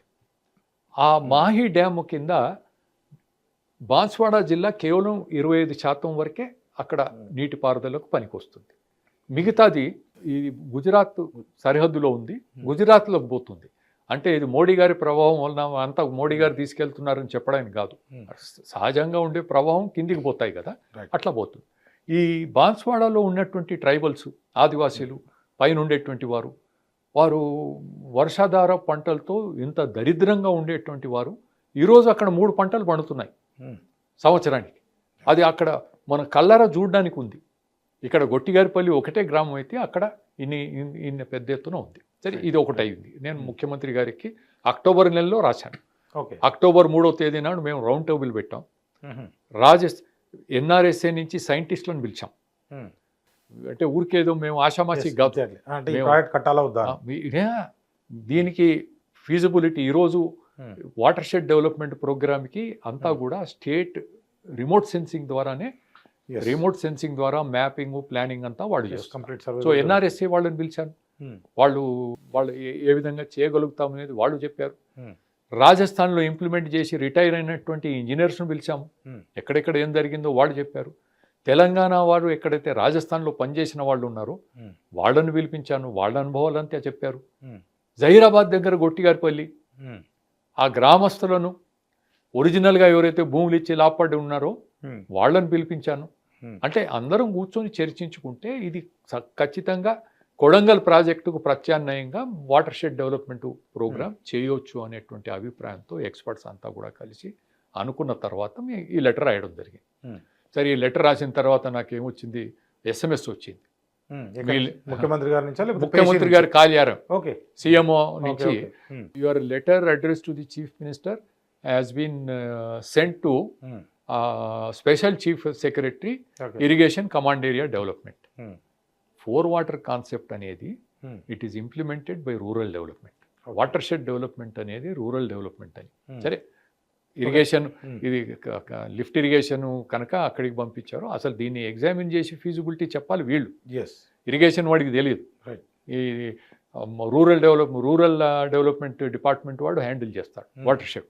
సరే పోనీ సరే ఫస్ట్ అయితే సిఎస్ చూసి ఆ నుంచి ఫైల్ మళ్ళీ అదే అది జరిగింది. లేదు డైరెక్ట్గా సెక్రటరీకి పోతుంది. ఓకే. సరే ఏమైనా అది సెక్రటరీ ఏం చేస్తాడు, మేము ముఖ్యమంత్రి దగ్గర నుంచి చూసాం, గవర్నర్ దగ్గర నుంచి చూసాం, ఎవరు ఏ పదవిలో ఉన్న వాళ్ళు ఏ విధంగా పనిచేస్తారు, అధికారులు ఏ విధంగా చేస్తారు, అంతా నాకు అవగాహన ఉండేటువంటి వ్యక్తి. ఏదైనా వచ్చినప్పుడు ప్రొసీజర్ అంతా తెలుసు. దానికి ఏమవుతుంది, వాళ్ళ కింది నుంచి ఈ గతంలో నాన్నగారు ఎంకరేజ్ చేసేది, మీరు ఏది అభిప్రాయం ఉన్నా మీరు రాయండి, డిసిషన్ ఈజ్ మైన్ అని చెప్పేవారు. కింది నుంచి భేదాభిప్రాయంతో ఉన్నటువంటి ఫైల్స్ పుటప్ చేసినా కూడా తాను ఏదైనా నమ్మి ఇది జరగాలంటే ఓవర్ రూల్ చేసి రాసేవారు. చెన్నారెడ్డి గారు గవర్నర్గా ఉన్నప్పుడు కూడా చేశారు, ముఖ్యమంత్రిగా ఉన్నప్పుడు చేశారు. తమిళనాడు ఒక సందర్భంలో 4 రాష్ట్రాల్లో గవర్నర్ ఒక చోట ఓ సందర్భంలో ఇది జియో ఉంది సార్, ఎవరు చేశారు ఈ జియో, ఎందుకు చేశాం, ఆ రోజు ఉన్నటువంటి ఆలోచన కొంత మేలు చేయాలని చేశాం. Today our thinking is different, change the geo. ఎట్లా సార్ మరి చేంజ్ ది డియో అంటే అడ్మినిస్ట్రేషన్ అంత దగ్గరగా చూసినటువంటి వాడిని. ఈరోజు ఇప్పుడు ఉండే పరిస్థితి అండి, ఏ అధికారి కూడా ఏదైనా చెప్పడానికి ముఖ్యమంత్రి గారిని కన్సల్ట్ చేసి ఆయన ఏది చేయమంటే అది రాస్తాడు. Ultimately depends on that. స్వతంత్రంగా వారు ఏదైనా విషయాన్ని కన్వే చేయడానికి ఎవ్వడు కూడా ధైర్యం చేయడు. సరే అది వేరే విషయం, అది దట్ ఈస్ ది పద్ధతి. ఇప్పుడు ముఖ్యమంత్రి గారికి ఇది అయిన తర్వాత ఏమైందంటే నవంబర్ 19వ తేదీ నాడు వికారాబాద్లో రౌండ్ టేబుల్ పెట్టాను. మళ్ళీ వికారాబాద్లో రౌండ్ టేబుల్ ఎందుకంటే వికారాబాద్ జిల్లా మొత్తానికి 5,04,000 పైచిరుపు 5,05,000 అనుకోండి మొత్తం సాగుబడిలో ఉన్నటువంటి భూమి. దాంట్లో 4,40,000 ఎకరాల వరకు అసలు నీటి వనరులు లేవు, కేవలం వర్షాధారం. అంటే 86% వర్షాధారం పైనే ఆధారపడినటువంటి భూములు. 4,40,000 ఎకరాలకు మాత్రమే నీటి వసతి ఉంది, అంటే బావుల కిందను లేదు వర్షాధారం. కరెక్ట్. 69,000 ఎకరాలకు నీటి వసతి, అంటే చిన్న చెరువులు, కుంటలు. వికారాబాద్ జిల్లాలో మొత్తం మీద కోటిపల్లి ప్రాజెక్ట్ అని ఇంకా 2 ప్రాజెక్టులు ఉన్నాయి. అవి కూడా నాన్నగారు ఆ ప్రాంతం నుంచి వచ్చినటువంటి వారి కృషి వలన ఆ ప్రాజెక్టులు వచ్చినాయి, మైనర్ ఇరిగేషన్. అది మించి ఇంకోటి ఏం లేదు. తర్వాత ఇప్పుడు ఉండేటువంటి దాంట్లో 4,40,000 ఎకరాలు పూర్తిగా వర్షాధారం పంట. ఇది ఒకటి. వికారాబాద్ జిల్లాలో 83% చిన్న సన్నకారు రైతులు, అంటే 3-4 ఎకరాలు 5 ఎకరాల లోపు ఉండేవాళ్ళు చిన్న సన్నకారు రైతులు. ఒకటి. ఇంకొక స్టాటిస్టిక్స్ ఏమిటంటే ఎస్సీ, ఎస్టీ, బీసీ ఈ జనాభాలు తీసుకుంటే 84% ఉన్నారు. అంటే ఎంత అయితే వర్షాధార పంట ఉందో పర్సంటేజు, అంతే పర్సంటేజు చిన్న సన్నకారు రైతులు, అంతే పర్సంటేజు వీకర్ సెక్షన్. సో ఆ క్లియర్ లైన్ మనకు అర్థమవుతుంది. అక్కడ వర్షాధార పంటలు ఎవరు పండిస్తున్నారంటే వీకర్ సెక్షన్. 86% సరిపోయినాయి. ఇది ఒకటి. పాలమూరు రంగారెడ్డి కాదు, ప్రాణిత చేవల్ల రాదు. గతంలో ఏమిటంటే సినిమా చూపించినట్టే ఇది వస్తుంది అది వస్తుంది అంటే అక్కడ నాయకులు కూడా మాకు మేము ధర్నాలు చేయడం, ఇది చేయడం, అది చేయడం, డిమాండ్ చేయడం, అది అయిపోయింది. It is not possible, it is not required. అవసరం లేదు అని చెప్తాను నేను. We don't require any project. అంటే ఇప్పుడు వికారాబాద్ కాస్త కొంత అడవి కొంచెం పచ్చగానే ఉంటుంది, చెప్తాను. వీ డోంట్ రిక్వైర్, మాకు ప్రాజెక్టులు అవసరం లేదు. ఎందుకంటే మాకు సహజంగా కురిసే వర్షం, మీరు అంటున్నారు కదా 800 పైన మిల్లీమీటర్ల వర్షపాతం నమోదవుతుంది వికారాబాద్ జిల్లా. ఈ కొడంగల్ ప్రాంతంలో 721 మిల్లీమీటర్ల వర్షపాతం యావరేజ్ సంవత్సరానికి. సో ఇది వికారాబాద్లో ఉండే పరిస్థితి. దీనికి నేనేం చెప్పాను, మేము దానికి ఎందుకు రౌండ్ టేబుల్ అంటే దీనిపైన చర్చించి ఒక ఆలోచనతో ప్రభుత్వం ముందుకు పోవాలని. స్థానిక శాసనసభ్యుడు గడ్డం ప్రసాద్ కుమార్ స్పీకర్, ఇప్పుడు స్పీకర్, స్థానిక లోక్సభ సభ్యుడు విశ్వేశ్వరరెడ్డి గారు, కొండా విశ్వేశ్వరరెడ్డి గారు, వీరిద్దరు, మాజీ జిల్లా పరిషత్ చైర్పర్సన్ సునీత మహేందర్ రెడ్డి, ప్రధానంగా వీళ్ళు, ఇంకా అన్ని పార్టీల నాయకులు వచ్చారు. ఇది ఎందుకంటే చెన్నారెడ్డి మెమోరియల్ ట్రస్ట్ పార్టీలకు అతీతంగా, సో కామన్ ప్లాట్ఫామ్ అందరూ వచ్చారు. ప్రసాద్ కుమార్ గారు 4 గంటలు మాతో కూర్చున్నాడు. కూర్చొని మీదంతా చర్చించింది. అక్కడ మళ్ళీ ఇస్రో నుంచి, వ్యాప్కోస్ నుంచి, అన్ని సంస్థల నుంచి సైంటిస్టులు అందరినీ పిలిచాను. ఓకే. ఏదైనా మేము హాఫ్ నాలెడ్జ్తో చెప్పేది కాదు, పూర్తి తరహా మనం దీన్ని ఇంప్లిమెంట్ చేసుకోవచ్చు అనేది వచ్చింది. రైట్. దాంతో అదైన తర్వాత ప్రసాద్ కుమార్ కూడా ఏంటంటే మేము దీనికి పూర్తి సహకారాన్ని ఇస్తాం, శశిధర్ రెడ్డి గారు వింటుంటాం, ఈ మంచి ఆలోచన దీన్ని ముందుకు. నేను ముఖ్యమంత్రి గారికి అది కూడా పంపించాను. ఓకే. పంపించి గతంలో ఇరిగేషన్ వాళ్ళకి పంపించారు, అది కాకుండా దీనికి వీళ్ళకి పంపించండి, రూరల్ డెవలప్మెంట్ ఎగ్జాక్ట్ ఎవరికి పంపాలో ఫైల్ వాళ్ళకి పంపించాను. రాసి నెక్స్ట్ లెటర్లో రాశాను. ఈ 2 లెటర్స్ అయిపోయిన తర్వాత నేను ఇంకో లేఖ రాశాను.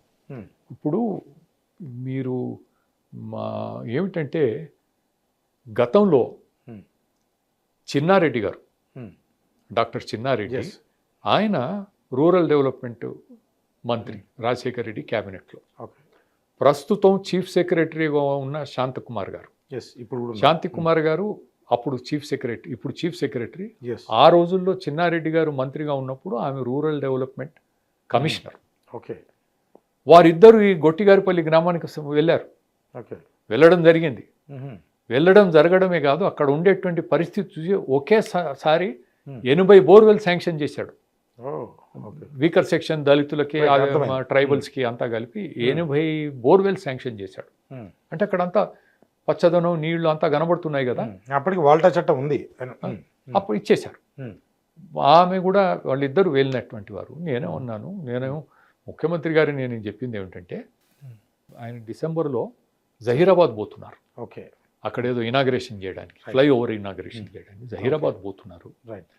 జహీరాబాద్ పోతే అక్కడి నుంచి 1 గంట సేపు టైం తీసుకుంటే ఈ గ్రామానికి వెళ్ళి సందర్శించవచ్చు. నేను ఎగ్జాక్ట్లీ కరెక్ట్. ఇంత పెద్దది మేము చెప్పినప్పుడు ఊరికే గాలిలో కాదు కదా, వెళ్ళి చూసిరమ్మని చెప్పి రిక్వెస్ట్ చేశాను ముఖ్యమంత్రి గారు. కానీ ముఖ్యమంత్రిగా మీకు ఉన్నటువంటి కార్యక్రమాల్లో మీకు ఒకవేళ వీలు కాకపోతే, గతంలో రూరల్ డెవలప్మెంట్ మంత్రి పనిచేసి ఇప్పుడు ప్లానింగ్ బోర్డుకి వైస్ చైర్మన్గా ఉన్నటువంటి చిన్నారెడ్డి గారు, అప్పుడు రూరల్ డెవలప్మెంట్ కమిషనర్, ఇప్పుడు చీఫ్ సెక్రటరీగా ఉన్న శాంతకుమార్ గారు, వారిద్దరిని పంపించండి.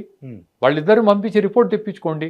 24 సంవత్సరాలు అయింది, ఇప్పుడు ఏంటి పరిస్థితి? ఆనాడు 3 పంటలకు నీళ్లు, ఈ రోజు కూడా 3 జరిగిందా? రిపోర్ట్ తెప్పించుకున్నారా అని నాకు మొన్న తెలిసింది. ఏమిటంటే చిన్నారెడ్డి గారు రావాలనుకున్నారంట, వాళ్ళ ఆఫీస్ నుంచి ఫోన్ వచ్చింది. అధికారులు భయపడ్డారంట. సీఎం ఆఫీస్ నుంచి కూడా ఏదో అడిగినట్టు ఏదో తెలిసిందంట. అధికారులు భయపడ్డారంట. ఆ గ్రామం వాళ్ళకి ఫోన్ చేశారంట, రూరల్ డెవలప్మెంట్ లోకల్గా. కరెక్ట్. మా మీద ఏమైనా కంప్లైంట్స్ పోయినాయా ఏమిటి అని అనుకున్నారంట. నేను మాట్లాడాను వాళ్ళకు. వాళ్ళు చెప్పింది ఏంటంటే, చిన్నారెడ్డి గారు 16వ తేదీ రావాలనుకున్నారు, కానీ జైపాల్ రెడ్డి గారి జయంతి ఉన్నదని ఆ రోజు కాదు, తర్వాత వస్తున్నారు, ఇంకా ప్రోగ్రామ్ ఫిక్స్ చేయలేదు. సో అంత అనుకోకుండా ఏమైందంటే, నేను ముఖ్యమంత్రి గారికి లెటర్ రాసి వీళ్ళని పంపించాలన్నప్పుడు మన agriculture university golden Jubilee old students సంబంధించినటువంటి సెషన్లో నేను ఓల్డ్ స్టూడెంట్నే, నా పక్కన చిన్నారెడ్డి గారు ఓల్డ్ స్టూడెంట్. నేను చెప్పాను, నేను అక్కడ మాట్లాడిన స్పీచ్ పంపిస్తాను. ఆ రోజు నేను ఓన్లీ 4 వాటర్ కాన్సెప్ట్ గురించి మాట్లాడాను. తప్పకుండా అది ప్లే పెట్టి, చిన్నారెడ్డి గారు ఆ రోజు మంత్రి, మీరిద్దరు వెళ్ళండియా, ముఖ్యమంత్రి గారికి రాశాను నేను లెటర్ అని చెప్పి, నేను ఆయనకు ఫేస్ టు ఫేస్ చెప్పినట్టే కదా, ఆయన ఉండే సభలో నేను మాట్లాడాను. కనుక ఇవి ఆయన సరే కనీసం చూడాలనిపించింది. చాలా నాకు అనిపించింది ఏంటంటే, ఇదంతా ఎందుకు సార్, ఒకసారి సిఎస్ గారికి మీరు డైరెక్ట్గానే ఫోన్ చేసో, లేకపోతే లైక్ స్పీకర్ గారికి ఫోన్ చేసో, ఒక మాట ఆయనతో కూర్చొని ముఖ్యమంత్రి గారితో ఇది డిస్కషన్ చేస్తే 150 కోట్లతో ప్రజలకి, అంటే దాదాపుగా 6000 కోట్ల రూపాయలు ఆదా అవుతుంది కదా. అంతేకాదు నేను చెప్తున్నాను, అంటే కామన్ మ్యాన్ గా అంతకు మించి నేను ఉండేటువంటి ఆలోచన ఏమిటంటే, ఈరోజు ఇది ఏదైతే మేము చేస్తున్నామో దీనికి ఈ వర్క్ చేయాలనేటువంటిది నేను గత మాసం 24 డిసెంబర్ ఢిల్లీలోని జేఎన్యూ, జవహర్లాల్ నెహ్రూ యూనివర్సిటీ, చాలా ప్రతిష్టాత్మకమైనటువంటి యూనివర్సిటీ, అక్కడ నేను చీఫ్ గెస్ట్గా వెళ్ళాను. హైదరాబాద్లో ఉన్నటువంటి సంస్కృతి ఫౌండేషన్ వారు జేఎన్యూతో కలిసి కొలాబరేషన్లో ఒక నేషనల్ సెమినార్ ఏర్పాటు చేసి నన్ను చీఫ్ గెస్ట్గా పిలిచారు. అక్కడ వెళ్ళి నేను ఈ ప్రజెంటేషన్ కూడా చేసి వచ్చాను దీనిపైన. అంటే ఇంకోటి ఏమిటంటే, ఈరోజు సరే ఇదేమో ఇక్కడ ఎట్లా పర్సూ చేయాలి, 29వ తేదీ నాడు డాక్టర్ లక్ష్మణ్ గారు ఓకే. డాక్టర్ లక్ష్మణ్ గారు ఈ మధ్య వింటర్ సెషన్ జరిగినప్పుడు ఓకే. నీటి గురించి ప్రస్తావన చేయడానికి ఆయన పర్మిషన్ ఇచ్చారు రాజ్యసభలో. మ్మ్. చతుర్విధ జల ప్రక్రియ హనుమంతరావు కాన్సెప్ట్ గురించి రాజ్యసభలో కూడా ప్రస్తావన చేయడం జరిగింది. ఓ మీరు అనేది బీజేపీ లక్ష్మణ్ గారి గురించి. Doctor Laxman right. నేను ఆ స్పీచ్ కూడా పంపిస్తాను. తప్పకుండా. సో దీన్ని ఒక పార్లమెంట్లో మొదటిసారి దీని ప్రస్తావన జరిగింది. వాటర్ కాన్సెప్ట్ గురించి మాట్లాడే టైం ఇంత తక్కువ ధరతో ఇంత డబ్బు ఇంత వస్తుందా అని చెప్పి చాలా మంది ఎంపీస్ కూడా అడిగారంట. ఆయనకు కూడా ఇంట్రెస్ట్ ఏంటంటే ఆ గ్రామానికి సందర్శిస్తామని. 29 నాడు లక్ష్మణ్ గారు మేము ఆ గ్రామానికి నేను చాలాసార్లు పోయి వచ్చాను. Okay okay. పోయి వచ్చాను.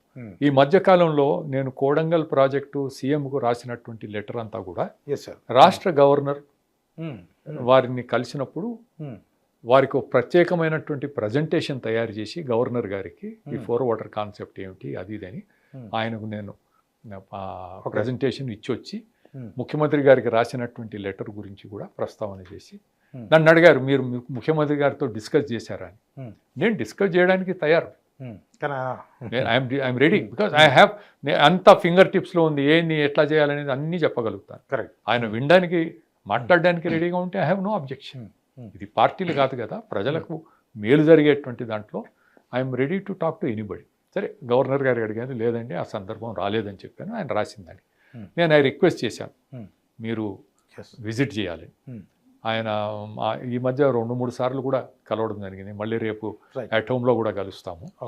ఆయన ముందు డిసెంబర్లో వస్తాననుకున్నారు కానీ రాష్ట్రపతి హైదరాబాద్కి రావడం, ఉపరాష్ట్రపతి రావడం వీలు కాలేదు. జనవరి మధ్య సెకండ్ హాఫ్లో అట్లా వస్తానని. అయితే ఇప్పుడు లక్ష్మణ్ గారు తీసుకెళ్తున్నాం, వారిని రిక్వెస్ట్ చేసి నెక్స్ట్ మంత్ రమ్మంటాను. గవర్నర్ గారు కూడా వస్తారు. సో ఇది ఇక్కడ ఉండేటువంటి పరిస్థితి. దీన్ని ప్రత్యామ్నాయంగా కొడంగల్ని పక్కన పడేయండి, యూ డోంట్ రిక్వైర్. మీరు ఈ 1,00,000 ఎకరాలతో పాటు ఈ కింది ఇంకోటి ఈ గొట్టిగారిపల్లి ఈ గ్రామం జైరా కోయిర్ మండలం ఏం జరుగుతుందంటే అక్కడ గతంలో ఒక మైనర్ ఏరియా, అంటే ఎక్కడైనా వాటర్ షెడ్ అంటే ఎక్కడో మైనర్ ఇరిగేషన్ చిన్న చిన్న చెరువు కుంట ఉంటుంది కదా, అక్కడ ఉండేటువంటి మైనర్ ఇరిగేషన్ కింద కాలువలన్నీ పేసుకోవడానికి అప్పుడు బాగారెడ్డి గారు మంత్రిగా ఉన్నప్పుడు చేయించారు ఆయన నియోజకవర్గం. ఈ మధ్య దాన్ని రిపేర్ చేయడానికి బడ్జెట్ ఎన్నిసార్లు చేసినా దాన్ని అడగడం లేదు జనం. ఈరోజు ఆ చెరువు కింద ఉన్నటువంటి భూములకు నీరు కాలువలు గీలువలు అడగడం లేదు, ఎందుకంటే పుష్కలంగా నీళ్లు ఉన్నాయి. 40 ఫీట్లు భూమి కింద మీరు బోరేస్తే నీళ్ళు వస్తున్నాయి, కరెంట్ ఫ్రీ, పెద్ద ఖర్చు లేదు. ఎవరి భూమిలో వాళ్ళు భూమి వేసుకుంటారు. మీకు ఇక్కడ తీసుకుంటే మా పక్క భూమిలో మనం ఏం చూస్తాం కదా, ఈ ప్లాట్ లో బోరేస్తే పక్క ప్లాట్ లో నీళ్లు లెవెల్ తగ్గిపోతుంది. ఇక్కడ ప్రతి అంగుళంలో నీళ్లు ఉన్నాయి, అన్ని లేయర్లు నీళ్లు ఉన్నాయి, ప్రతి చోట నీళ్లు ఉన్నాయి. పక్క పక్కన బోర్లు వేస్తే ఏదో పోతుందనేది కాదు. కనుక వాళ్ళు అడగడం లేదు దాని గురించి. They are not asking for irrigation. మీరు చెప్పేది ఏంటంటే ఈ ప్రాజెక్ట్ అనవసరం, 7,000 కోట్లు వృధా. ఇక్కడ లైవ్ ఎగ్జాంపుల్ ఉంది అక్కడ, దాని కింద అడగడం లేదు. మీరు పైనుంచి చేసుకుంటూ వస్తున్నారు, రిడ్జ్ పైనుంచి చుట్టూ బౌండరీ ఎత్తైన ఇది ఉంటుంది కదా, అక్కడి నుంచి చేసుకుంటే ఆ పైన ఉండే భూములకు లాభం, అక్కడ చేసిన వర్క్ తో కింద వారికి కూడా లాభం జరుగుతుంది. కొడంగల్లో మీరు 150 కోట్లు అంటున్నాను కదా, ఈ 150 కోట్ల ఖర్చు పెడితే అంత కూడా పట్టదు. ఎందుకంటే 77,000 పైన ఉంది, క్యాచ్మెంట్ ఏరియా 77. ఈ 77,000 ఏకర్స్ ని మీరు ట్రీట్మెంట్ చేస్తే అక్కడ నీళ్లు ఉంటాయి, కింద నీళ్లు ఉంటాయి. 170,000 మందికి ఎకరాలకు కూడా నీళ్లు ఇచ్చే అవకాశం ఉంటుంది. Right sir. అంటే ఇంకొక విషయం సార్, చివరిగా చెప్పండి సార్. ఇది సరే, ఇప్పుడైతే గతంలో 1,00,000 కోట్లు ఖర్చు పెట్టారు, 80,000 ఎంతో పెట్టేశారు. అంటే కాళేశ్వరం లాస్ట్ 1 పాయింట్ చెప్పండి. ఇప్పుడు ఏంటంటే ఈ సంస్కృతి ఫౌండేషన్ వారికి మరి doctor M Chenna Reddy memorial trust, మేము వాళ్ళతో ఒక MOU కుదుర్చుకుంటాం. ఓకే. అక్కడ పనిచేసినటువంటి వాళ్ళు they are ready to work with me. ట్రస్ట్కు అనుబంధంగా పనిచేస్తాం. రైట్. అంటే నాలెడ్జ్ ఉంది. ఈ ప్రాజెక్ట్ కి ఫ్రీ ఆఫ్ కాస్ట్ లో మీకు ఫ్రీ ఆఫ్ కాస్ట్ ఎలా అయితే అలా అది వేరు. వాళ్ళు కలిసి పనిచేయడానికి వారు ముందుకు వస్తున్నారు. ట్రస్ట్ తరఫున మేము Hmm. ట్రస్ట్ ఆ సంస్కృతి Exactly. ఫౌండేషన్ కలిసి Hmm. దానికి కావలసినటువంటి వాళ్ళను మేము వాడికి అందుబాటులో ఉండేటట్టు చేసి Hmm. ఇక్కడ జహీరాబాద్లో ఉండేదే కాకుండా Hmm. మొత్తం రాజస్థాన్లో ఓకే. 150-200 మిల్లీమీటర్లు కురిసేటువంటి బార్మేర్ Yes. జిల్లా ఉన్నాయి. Yes. అటువంటి జిల్లాల్లో కూడా Hmm. ఉండే పరిస్థితి. Yes. అక్కడ 33 జిల్లాల్లో కావలసినంత వెరైటీ ఉంది. Yes. ఎక్కువ వర్షం, తక్కువ వర్షం, Correct. స్లోప్ ఎక్కువ ఉండేటువంటి భూమి, ఎత్తు పొలాలు ఎక్కువ ఉండేటువంటి భూమి, Okay. గుట్ట ప్రాంతం, చదరంగా ఉండేటువంటి భూమి, అన్ని రకాలుగా అంటే అన్ని రకాల భూముల్లో ఈ 4 వాటర్ కాన్సెప్ట్ని ఏ విధంగా అమలు Same design. చేశారు, Hmm. ఏ విధంగా అమలు చేశారు, వాటినంతా కూడా డాక్యుమెంట్ చేయించేటువంటి Hmm. ప్రక్రియ మేము మొదలు పెడతాం. Okay. Very అది nice. అది చేసి పెడితే ఏమిటంటే Hmm. హనుమంతరావు గారు 2003లో Hmm. మాన్యువల్ తయారు చేశారు, ట్రైనింగ్ మాన్యువల్. Okay. మొత్తం డీటెయిల్స్ ఎక్కడ ఎలాంటి డిజైన్ చేయాలనేది మొత్తం డీటెయిల్స్తో ఉంది. Mhm. అంతా రెడీ రెక్నర్గా ఉంది. Hmm. అది ఎక్కడుందంటే engineering staff college of India వారు దాన్ని ప్రచురించారు. Oh. అంటే అక్కడ ట్రైనింగ్కి వచ్చినటువంటి వాళ్లకు Hmm. చెప్పడానికి అనమాట. Hmm. నేను ఈ మధ్య దానికి ఇన్ఛార్జ్గా ఉన్న డైరెక్టర్ని అడిగాను, Yes. మీరు హనుమంతరావు గారి మాన్యువల్ మీ దగ్గర మీరే ప్రచురించారు, వాడుతున్నారంటే ఏం సార్ మాకు ఐడియా లేదు, Oh. ఒకసారి చెకప్ చేసుకో ఉందా అంటే దానికి ఫోటో ఉంటే పంపియండి సార్ అన్నాడు. Hmm. నా దగ్గర ఒరిజినల్ ఉంది, దాని కవర్ పేజ్ ఫోటో తీసి పంపిస్తే Hmm. నాకు ఆయన తిరిగి ఫోన్ చేసి సార్ మా దగ్గర లైబ్రరీలో ఉంది సార్ అది, Oh. Data. Hmm. బుక్ ఉంది, Only book. అదే complete book. బుక్ ఉంది. దాన్ని ఎవరు ఇప్పుడు మీకు డిమాండ్ ఉంటే దాన్ని ట్రైనింగ్ వాడతారు, Hmm. ఎవరు దాని గురించి పట్టించుకోవడం లేదు. Hmm. No 4 water concept should be implemented అని ఖచ్చితంగా చెప్పారు అనుకోండి. దానికి డిమాండ్ ఎట్లా వస్తుంది? పైసలు ఏం పెద్ద ఖర్చుగా అది కావాలి. Demand we can create. No government wants to do it. Rajasthan ప్రభుత్వం దీన్ని హిందీలో తర్జుమా చేసి హిందీ ట్రాన్స్లేషన్ మొత్తం డిస్ట్రిబ్యూట్ చేసి, అసలు ముందు తెలవాలి కదా సార్, అదొకటి ఉందని తెలిస్తే డిమాండ్ వస్తుంది.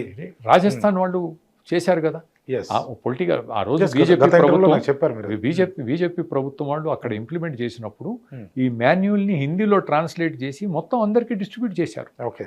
సో చేయాలనుకున్నప్పుడు అందరూ దాని ప్రకారం ట్రైనింగ్ తీసుకున్నారు. రైట్. అయితే రాజస్థాన్లో కూడా ఏమవుతుందంటే గతంలో ఉన్నటువంటి అప్పుడు 2018 వచ్చేసరికి కాంగ్రెస్ ప్రభుత్వం వచ్చింది. కాంగ్రెస్ ప్రభుత్వం వచ్చిన తర్వాత దీన్ని పక్కన పెట్టారు. మళ్ళీ ఈ ప్రభుత్వం వచ్చిన తర్వాత కూడా దాన్ని టేకప్ చేస్తున్నారు, బడ్జెట్ కేటాయించారు. కానీ దాన్ని సరైనటువంటి మార్గంలో పోవడం లేదు అనేటువంటి అనుమానం కలుగుతుంది. సరే, హనుమంతరావు ప్రక్రియ అంటే ఏమిటి? ఒకటి ఒక క్లుప్తంగా చెప్తాను. 10 రకాల అర్త్ వర్క్స్. అదేమిటంటే contour trenches, continuous contour trenches, micro percolation tank, mini percolation tank, percolation tank అన్నీ చేసుకుంటూ చివరిలో check dam. Check dam is the last in the priority. Okay. మీరు చెక్ డ్యాము ఇప్పుడు వాటర్ షెడ్ అంటే చెక్ డ్యామ్ పెడుతున్నారు. ఇప్పుడు ఏమవుతుందంటే కేంద్రంలో తయారైనటువంటి ప్రణాళిక కూడా ఉంది, దానిపైన కూడా రివ్యూ చేస్తున్నాను నేను. కేంద్ర ప్రభుత్వానికి, ప్రధానమంత్రి గారి కార్యాలయానికి ఈ రిపోర్ట్ నేను తయారు చేసి పంపిస్తాను. ఓకే. ఏమిటంటే ప్రధానమంత్రి కృషి సించాయ్ యోజన అనేటువంటి దాంట్లో 4 కాంపోనెంట్స్ ఉన్నాయి. First AIBP, accelerated irrigation benefit programme. ఈ ఆన్గోయింగ్ ప్రోగ్రామ్స్కి నెబార్డ్ లాంటి సంస్థలు కూడా ఫండింగ్ చేస్తాయి. గవర్నమెంట్ జల్ శక్తి వాళ్ళు ఇవ్వచ్చు, ఏదైనా చేయవచ్చు. సెకండ్ హర్ ఖేత్ కో పానీ. థర్డ్ వచ్చేసి వాటర్ షెడ్ కాంపోనెంట్. ఫోర్త్ వచ్చేసి మోర్ క్రాప్ పర్ డ్రాప్ అనేది 4 కాంపోనెంట్స్ పెట్టారు. వాటర్ షెడ్ డెవలప్మెంట్ కాంపోనెంట్లో ఏం పెట్టారంటే structures like check dam, first అదే రాస్తున్నారు. అంటే దీని మీద విపరీతమైనటువంటి మిస్యూజ్ అందరికీ అలవాటు అయిపోయి, దీన్ని ఎవరు ఇంతవరకు మనం చేస్తున్నాము వాటర్ షెడ్ డెవలప్మెంట్. మిస్యూజ్ కాదు సార్, అవగాహన లేదేమో అనిపిస్తుంది. మిస్యూజ్ అంటే తెలిసి కూడా మిస్యూజ్ చేస్తున్నారా? అది చూడండి. కర్ణాటకలో నాకు చెప్పారు, నేను అంతే చాలా మంది ఎక్స్పర్ట్స్తో టచ్లో ఉన్నాను. కర్ణాటకలో వాటర్ షెడ్ డెవలప్మెంట్ డిపార్ట్మెంట్లో పనిచేయడానికి చాలా పెద్ద కాంపిటీషన్ ఉంది.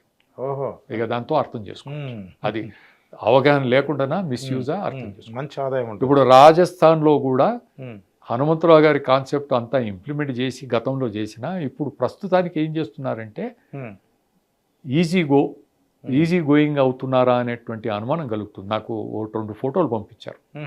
చెక్ డ్యామ్ అనేది ఎక్కడంటే మీకు పైనుంచి నీళ్లు వచ్చేటప్పుడు అక్కడ mini tanks, contour trenches, different types of trenches ఇవన్నీ చేసుకుంటూ మీకు ఫోటోలు చూడండి.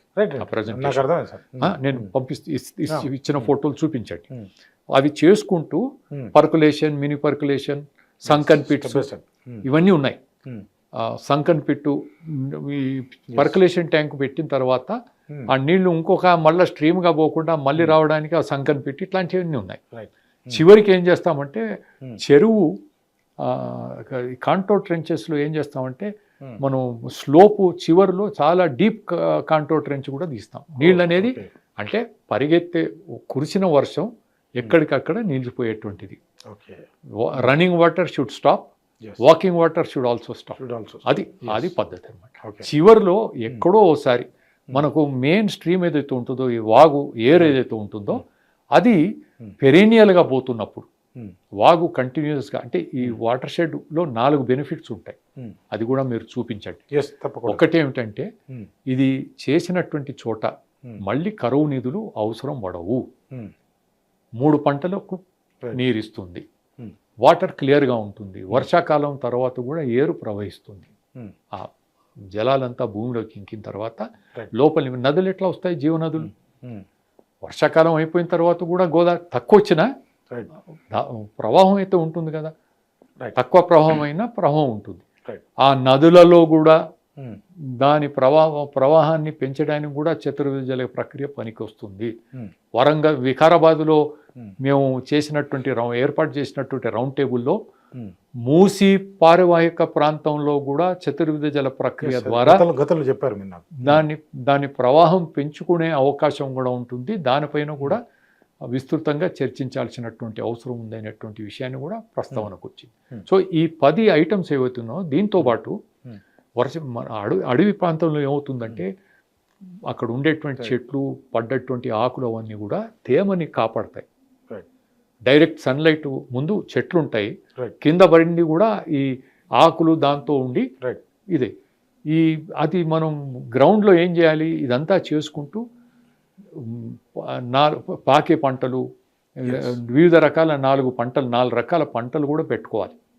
10 అర్త్ వర్క్స్, 4 ఈ పంటలతో పంటలతో పెట్టేటువంటి పనులు 4 చేసుకుంటే దాంతో మనకు ఫలితాలు పూర్తిగా వస్తాయి. సో నా జాతీయ స్థాయిలో కూడా దీనిపైన చర్చ తేవడానికి నేను ప్రయత్నం మొదలుపెట్టాను. ఏమిటంటే మొన్న నెబార్డ్కి వెళ్ళినప్పుడు వాళ్ళు చేసే పనులు చూపించారు. వాళ్ళు చెప్పారు ఎఫిషియన్సీ ఎట్లా పెరుగుతుంది, ల్యాండ్ ఎఫిషియన్సీ ఏదో పదం వాడారు వాళ్ళు. ఏమిటంటే 124 to 136 అయింది వాటర్ షెడ్ ఇంప్లిమెంట్ చేసిన తర్వాత. అంటే ఏమిటి వివరణ అడిగితే 100 అంటే ఏంది, ఒక పంట పండితే 100. భూమిలో ఒక పంట పండితే 100%, 2 పంటలైతే 200%, 3 పంటలైతే 300%. వాళ్ళు చేసింది 124 to 136. అంటే ఆల్రెడీ 2 పంటలు పండే కొన్ని భూములు ఉన్నాయి, ఇంకొంచెం పెరిగింది. హనుమంతరావు ప్రక్రియ వాడిన తర్వాత అది 200-300% కావాలి. సింపుల్. మీకు ఇది సక్సెస్ అయిందా కాలేదా? సో నాబార్డ్ ఇంప్లిమెంట్ చేస్తున్నటువంటి watershed development programme is not according to Hanumantharao technology. అది చేస్తే 3 పంటలు 2 పంటలు వస్తాయి, మినిమం 200. కూడా మీరు ట్రైనింగ్ ఇవ్వాల్సిన అవసరం అయితే ఉంది. నబార్డుకి చెప్పాను నేను ఫస్ట్. అయితే దీంట్లో అంతా ఏం జరుగుతుందంటే, మీరు ఇరిగేషన్ ప్రాజెక్ట్ అంటే ఏమిటి? ఇరిగేషన్ ప్రాజెక్ట్ అంటే భూసేకరణ చేసి ఎక్కడ నిర్మాణం చేయాలి, ముంపుకు గురయ్యేటువంటి ప్రాంతాన్ని మీరు సేకరిస్తారు. అంటే నదికి అడ్డంగా కడతారు, ముంపుకు గురయ్యేటువంటి ప్రాంతాన్ని భూసేకరణ చేసి డ్యామ్ నిర్మాణం చేస్తారు. డ్యామ్ నిర్మాణం చేసిన తర్వాత దాని కాలువలు ఆ పారడానికి ఏది అవసరం ఉంటుందో ఆ వ్యవస్థ ఏర్పాటు చేస్తారు. ఇరిగేషన్ ప్రాజెక్ట్ అంటే ఇంతవరకే. దీని తర్వాత ఆ నీళ్లను ఏ విధంగా వాడుకుంటారు మీరు ప్రాజెక్ట్ రిపోర్ట్లో రాస్తారు. ఇన్ని పంటలు పండుతాయి, దీనికి వాడతాం, దానికి వాడతాం. కానీ ఏ విధంగా చేస్తారు ఇరిగేషన్ డిపార్ట్మెంట్కి సంబంధం లేదు.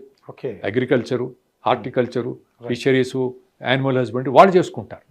ఈ వాటర్ షెడ్ని ఏం చేస్తున్నారంటే అన్ని కలెగురగంప చేస్తున్నారు. వాటర్ షెడ్ డెవలప్మెంట్ అంటే ఇరిగేషన్ ఎంత ఉందో 4 water project water shed development project కూడా ఈ 10 రకాల Yes. ఆ మట్టితో చేసినటువంటి పనులు, దాంట్లో 4 రకాల పంటలు వేసేటువంటి ప్రక్రియ, దాంతో మీరు మీ watershed development project is complete. Right sir. దానికి ఫలితం ఏంటి?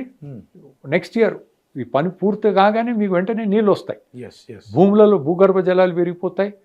సహజంగా మీకు హయ్యెస్ట్ పాయింట్లో ఈ గొట్టిగారిపల్లిలో హయ్యెస్ట్ పాయింట్లో కూడా 80-70 ఫీట్ల నీళ్లు ఉన్నాయి, కరెక్ట్. ఓపెన్ అంటే ఓపెన్ వెల్స్లో. సో ఇవన్నీ ఉన్న మీకు భూమిలో నీళ్లు, మీకు ఇరిగేషన్ ప్రాజెక్ట్ ఉంది, Right. మీరు నిర్మాణం పూర్తి చేసిన తర్వాత ఎంత ప్రభావం వస్తుందో దాన్ని బట్టి ఎన్ని టీఎంసీలు వాడుకోవాలో వాడుకుంటాం. ఎగ్జాక్ట్. ఇక్కడ ఏమవుతుందంటే భూమిలో నీళ్లు ఉన్నాయి, మీకు భూమిలో ఉన్నటువంటి తేమ అంచనా ఇస్రో వాళ్ళు చేస్తారు. Yes yes.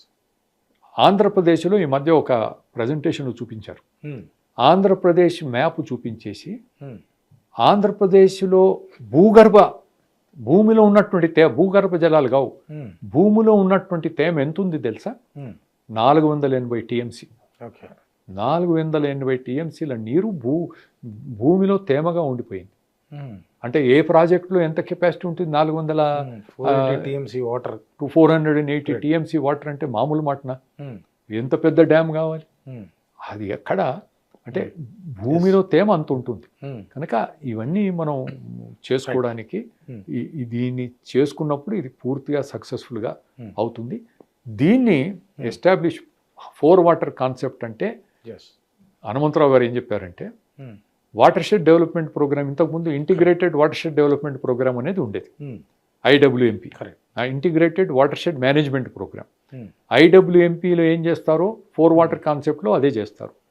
అంటే మీరు ఒక